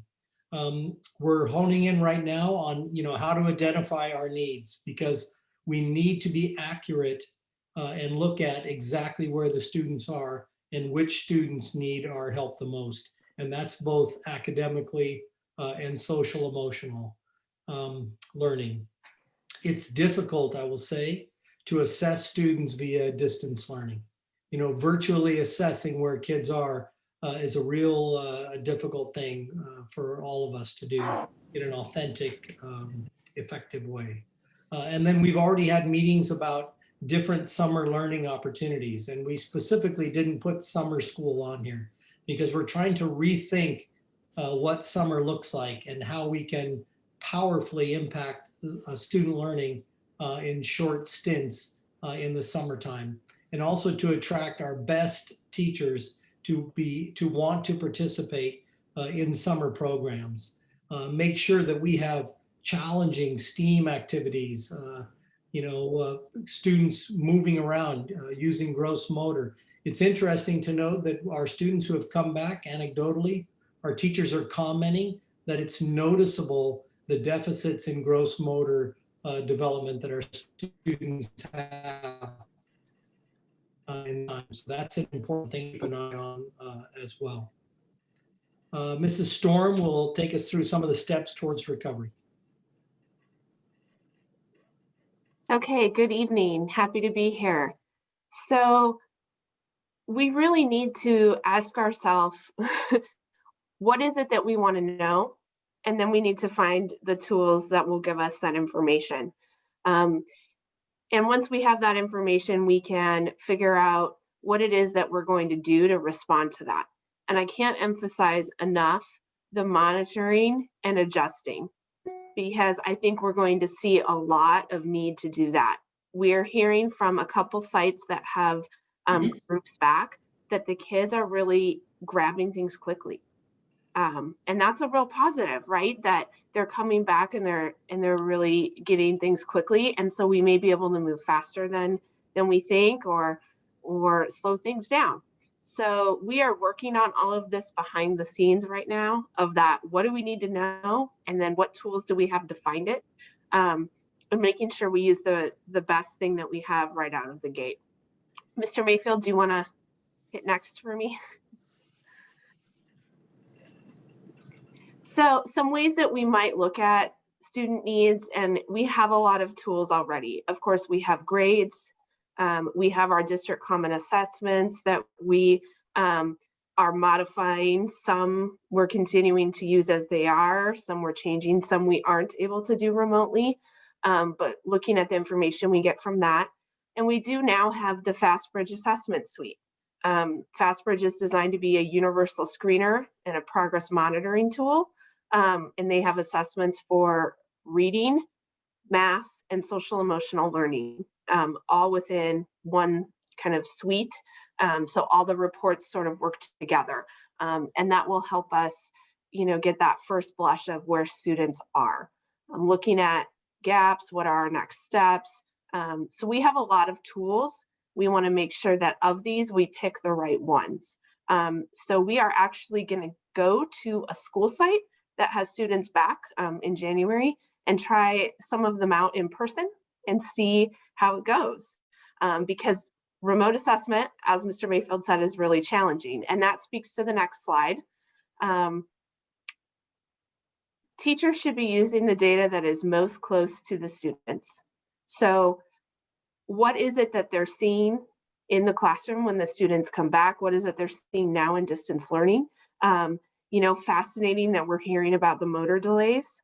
That would have been, something that we would have never picked up on in just the distance environment. That's teacher observation. So really relying on what is it that we're seeing in that moment. We can never replace teacher observation. So how might we respond? So there's a lot of things we can do. Of course, looking at high quality core instruction for everyone.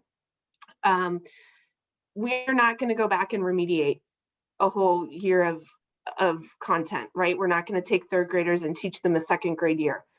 Every educational organization is saying that is just not good practice. It will put them further behind, and that we need to fill in the gaps as we go.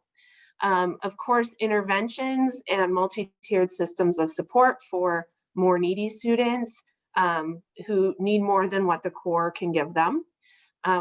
As Mr. Mayfield said, we're looking at summer and enhanced learning opportunities. Are we going to maybe some after school, some Saturdays, things like that?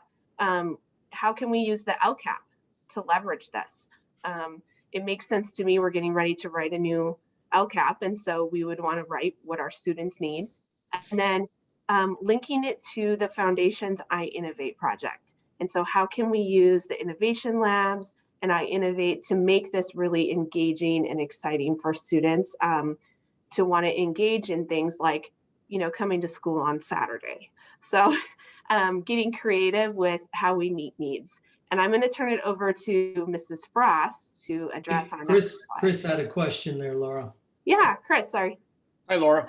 I'm not really sure if this is the appropriate time to ask this, but I am curious about what sort of MTSS and multi-tiered systems of support for those who are listening who might not know we're doing right now in the distance and virtual learning, so that hopefully we can alleviate some of the learning loss that we've been talking about. I think at all levels we have the afternoon small group instruction, and with elementary especially, we use those FastBridge universal screeners to identify needs. And in reading, FastBridge gives you really detailed information about next steps for students and can help you make groups And so our elementary teachers have really been looking at that and using that afternoon time with distance learning. Many sites have level literacy intervention going on. I know middle and high school is looking at, and I think, correct me if I'm wrong, they may already have up and running some small groups of students who maybe haven't been so engaged in distance learning. So there's things happening. I anticipate that as we get students back and we see more of the needs, we're gonna have to be very flexible, right? But we are trying to really catch things now in the distance environment with the small groups. Thank you. Mr. Buckman? Hi, Chris, open the floodgates here. I'm still very interested in, if we go back to the last slide, the summer learning, and then now the phrase is enhanced learning opportunities. And I'm wondering if we are thinking of ways beyond evenings and beyond Saturdays. And I'm just going to make a guess here, but yes. Okay. And one of the things, I had the pleasure of hopping on a Zoom call today with the I Innovate TOSAs. And they have the innovation labs going and everything. And we started dreaming big about summer. One of the things that we know is, and I Innovate especially, is focused on elementary. So we were speaking about elementary. Our older elementary kids do not want to come to summer school, right? And so how do we make this something that they will want to be at? And part of recovery, in my opinion, is getting kids back engaged in learning and back speaking with their peers and, hands-on, right? That fine motor, listening and speaking, communication skills. And so, of course, the I Innovate TOSAs are planning to have really rigorous lessons that embed, the reading standards and the writing standards and things like that. But there's also an engagement piece and just being excited to be back at school, right? So we want to make it really exciting and really fun and make it something that kids clamor to do instead of a punishment of summer school. So, yeah. So I'm sorry. My thinking is that we're seeing some families that can afford to or have gone to learning pods, and I'm just going to make a guess that some of the kids that are not doing quite as well are not in those pods and don't have access to that kind of extra help. Yeah. So I don't know if it's something the district can do or something you can look at, some way to, and I would call them equity pods because not everybody can afford to do it. Something where we could create pods, but they're district sort of organized or district actually manned and operated. So it just seems to me we've got a clear game plan that other people have come up with that actually works. Yeah, I think that really folds in nicely with this small group concept that we're doing.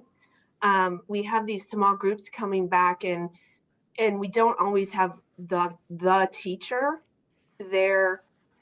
A lot of times we don't doing the instruction. A lot of times it's maybe an instructional assistant or something like that. I think Mr. Mayfield and Mrs. McGrath could maybe speak to it more of what's happening at every site, but really focusing kind of on students that aren't engaging in distance and giving them that support. Because my understanding, what I've heard about what's happening really in these pods is the students are still logging onto their Zooms with their teacher. They just have an adult that's there, completely devoted to their needs, right? So in a lot of households, right, there's a parent working and they can't always help, but in the pod, there's like a designated person that's there to support. So I think we're sort of developing that through this small group model. And like I said, maybe Mr. Mayfield and Mrs. McGrath can address that more, but I see that sort of taking shape in that way. So. Also looking at the structure of the day, Mr. Buckman, and if kids are back in person, they'll be back in the actual classroom for about 3-hour period of time between, the morning shift or the afternoon one. And that gives us the other half of the day to work with those students. If they're there in childcare, perhaps we can beef up some of the activities that are going on during that childcare time. So it's absolutely on the table, and we're looking at those possibilities. And then exploring, other spaces too, community centers, places closer to where these students live, to see if that isn't something we could leverage as well. Thanks. I'm really excited that we're kind of, sounds like we're maybe moving away from evenings and weekends. So I'm excited. Yeah. Okay, Mrs. Frost, if you could talk to us about social emotional learning. Thank you. If you just go forward one slide. All right, perfect. Thank you. I think it's really important that when you talk about learning loss and recovery, you talk about social and emotional support for your students, kind of weaving it all together with the supports that you're providing them. And I do want to remind the board that this is something that San Luis Coastal has been talking about since we closed in March. We've talked about the social and emotional needs of the students, how we're addressing them during closure, what we can do for them during distance learning, and then again when we open up. We're trying to anticipate the needs of our students. You guys might remember that we have a counselor on special assignment now, voted in by the board, who is looking at a number of varying needs of our students, supporting our counselors. We also increased our MFTs throughout the district because we knew that our kids and families would need more support. And then last spring, we also increased the time that our family advocates had to devote to families. So all of those things kind of anticipating the social and emotional needs of our students. As we move forward, the entire counseling group is working on a number of things so that we can smooth the entry of our kids. We're analyzing student needs through surveys and screeners. Mr. Mayfield talked at the beginning that we do have an SEL screener that we'll be using. For it to be most effective, their kids really should be on campus. And while we wait for that, our elementaries, middles, and high schools are surveying their kids, talking about anxiety, talking about their needs, talking about how they can support them. And we have that data to share with you at a future meeting. We are utilizing our site care teams and mental health teams, and this will be critical as our students are back on campuses when we get that 21 days in red. Our mental health teams on every campus is a group of knowledgeable adults who talk about the social and emotional needs of our kids and then provide the tier 1, 2, and 3 supports that they might need and that we have available for them. We're going to continue our SEL and mindfulness support of students and staff. And I want you to notice that we have staff on there. Shelley Benson, our counselor on special assignment, has had a special focus on the staff as well. What kind of issues do our teachers have? How can we support them with mindfulness strategies? That type of thing. Number 4 there, we want to enhance small group targeted counseling interventions for our students based on the needs identified through those care teams, mental health teams, and our surveys. And then we want to facilitate the smooth return of our students and staff by front-loading transition strategies and support services available for all. So front-loading so that our teachers know what's available, so that our students know what's available, so that they have those strategies to be more successful with the academic demands as well. And then Rick, if you go through one more slide there. I think that this is a district that is really committed to professional development, and that stands true with social emotional supports as well. I think our teachers, like they had training in the fall to identify social emotional needs of kids in a distance learning forum, we need to work with them as to what to look for when the kids come back. How do you identify those kids in your classroom who may be struggling? And then the next piece is make sure your teachers know what the referral process is. You might be able to identify that child, but where do you go next? Who's the counselor you go to? Are there other opportunities on that campus for the child? And then finally, San Luis Coastal is really lucky to have many, many partnerships in the community. We need to hang on to those partnerships, and we plan to, and we need to enhance them. So when our kids come back, we definitely have the resources provided through San Luis Coastal, but those tier 3 children who might need a therapist outside of San Luis Coastal, who might need to work with one of our partners. How do we continue that process to support them?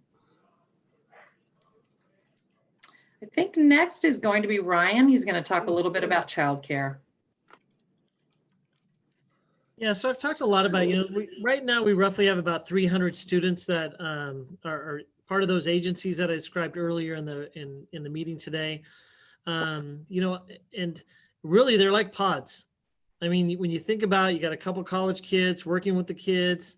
It is kind of like a pod in those ways. And it's not just instructional issues that I would say. It's also, I mean, having a 10-year-old fifth grader myself, the ability for kids to have social interactions during this time has, I can't tell you how important that is for kids, right? So it's really this whole child aspect that's important.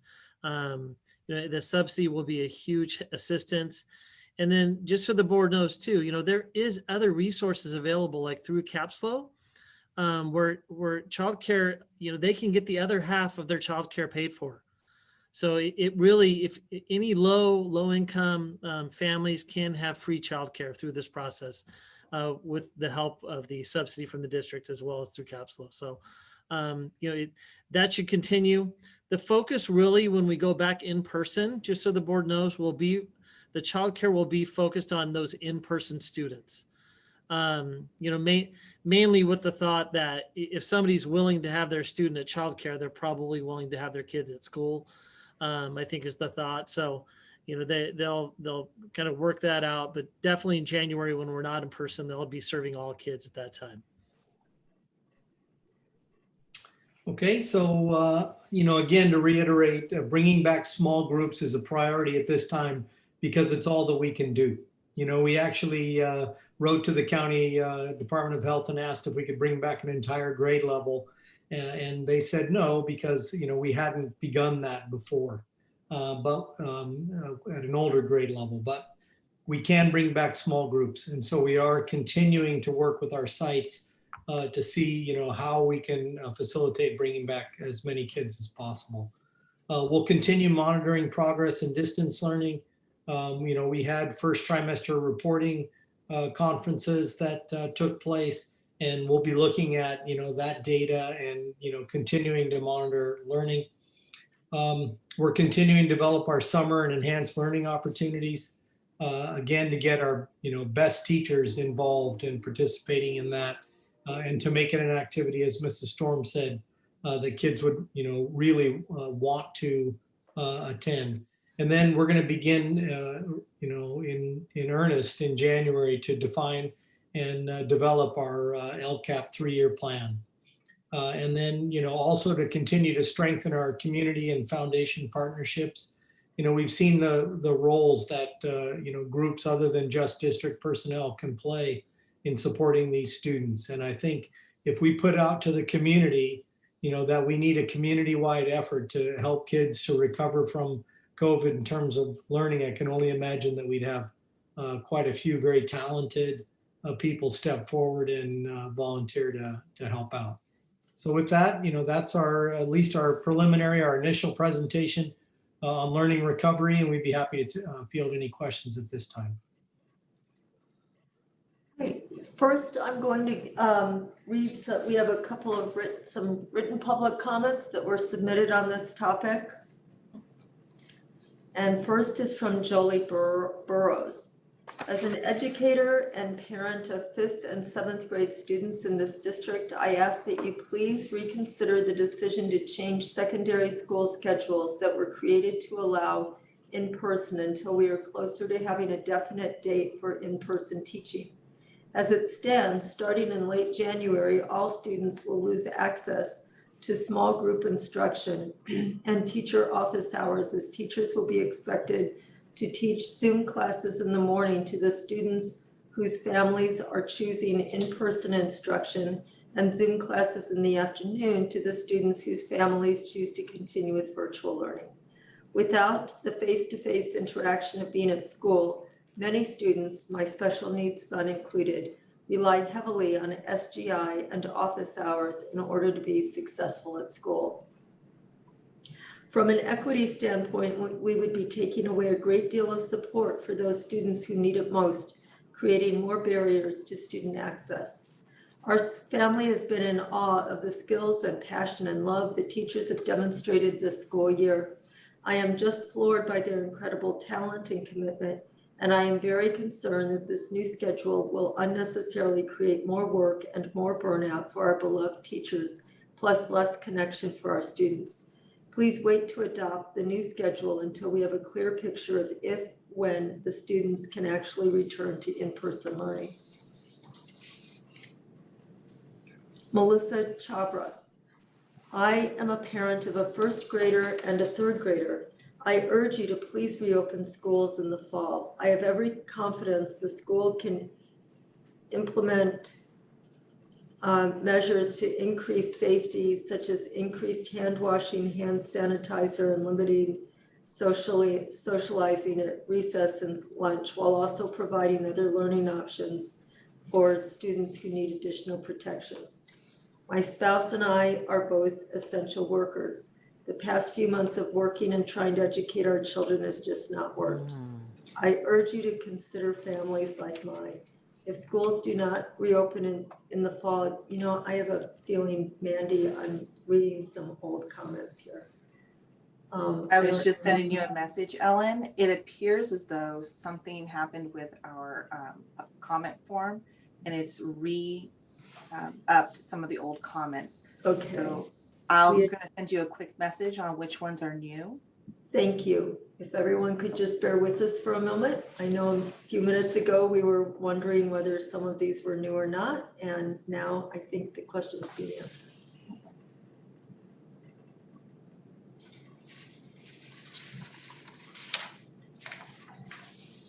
Just when we think we have things figured out.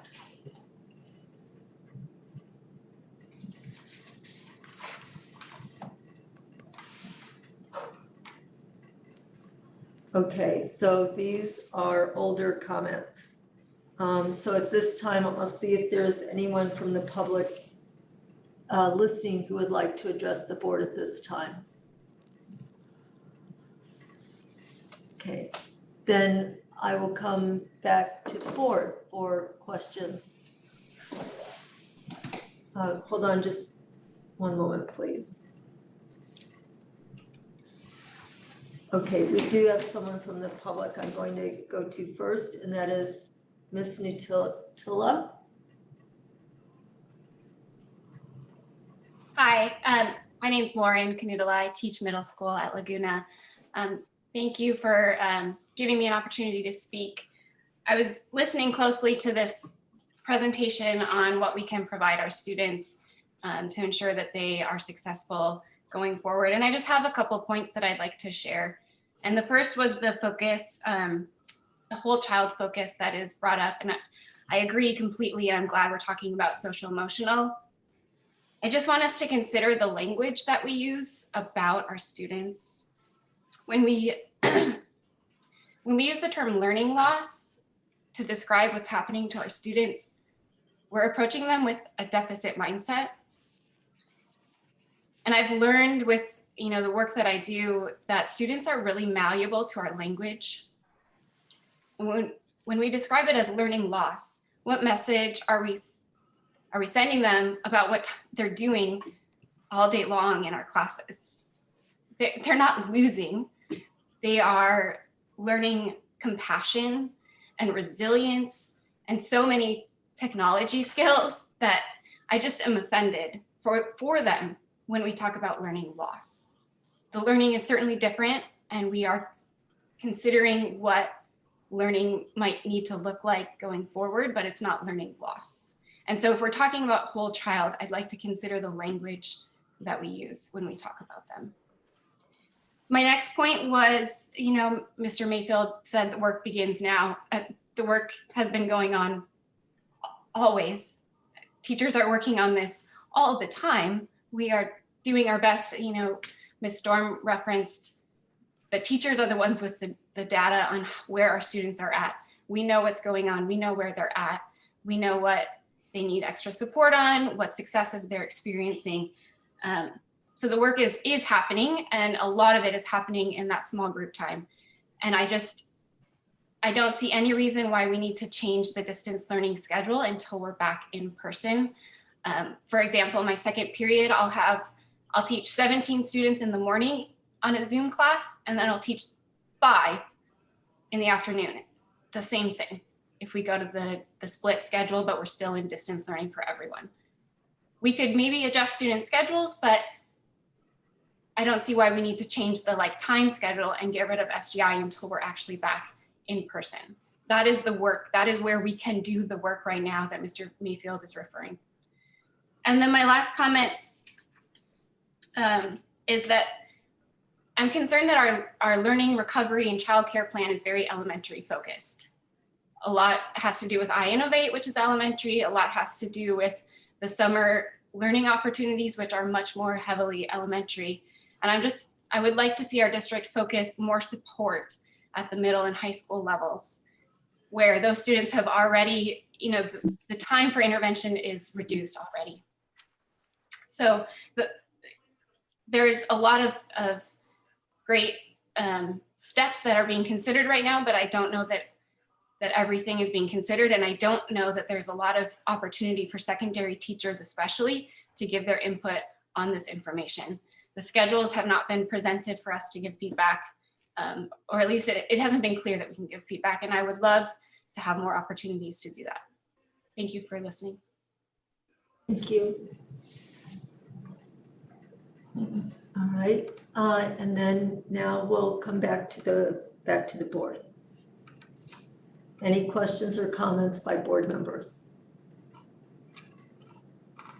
All right. I have a question, and that has to do with assessing students when they return. And I had spoken with Ms. McGrath about this, and I just wanted to clarify with Mr. Mayfield as well that we will be using some sort of instrument across grade levels that each grade level will be using, a specific instrument per grade level of some sort to determine where kids are both academically and socially, emotionally. Is that correct? Yes, It's been absolutely. developed? Yep. Okay. And then that will help us determine where our resources need to go and where we need to devote, what areas for each child we need to address. And we're already seeing results from those assessments. Okay, thank you. Thank you very much. All right, Marilyn. Thank you. I'm really interested in the concept of a strong and exciting summer program that will draw kids in. That's not a punishment, that isn't perceived as a punishment. And I really wonder how you're going to create something that is sort of like a cross between College for Kids at Cuesta, which used to be, I don't know, I'm old now, so it may not even exist anymore, but it was a summer program that kids really were interested in going to, and surf camp. How are you gonna make it enticing and interesting and something that kids will clamor to be a part of, rather than perceive as a punishment because they didn't do, quote, well enough during this academic year. So please keep us posted on all the great ideas you guys come up with. Absolutely will. And we've already had some great discussions on, possibilities for summer, setting aside things that might limit us at this time, because that is a tendency in these conversations. Oh, I don't know how we would find the funding for that. Setting that aside and thinking about right now what's possible and what do our students need and how can we create a program that does just that, where kids say, hey, I want to be a part of that. I'd much rather be at school, doing all those different activities, including, social, emotional, STEAM activities, sports activities, where all the child's needs can be met. And those programs look very different at each level, elementary, middle, and high school. We have a growing number of students participating at the high school level, for example, in summer programs.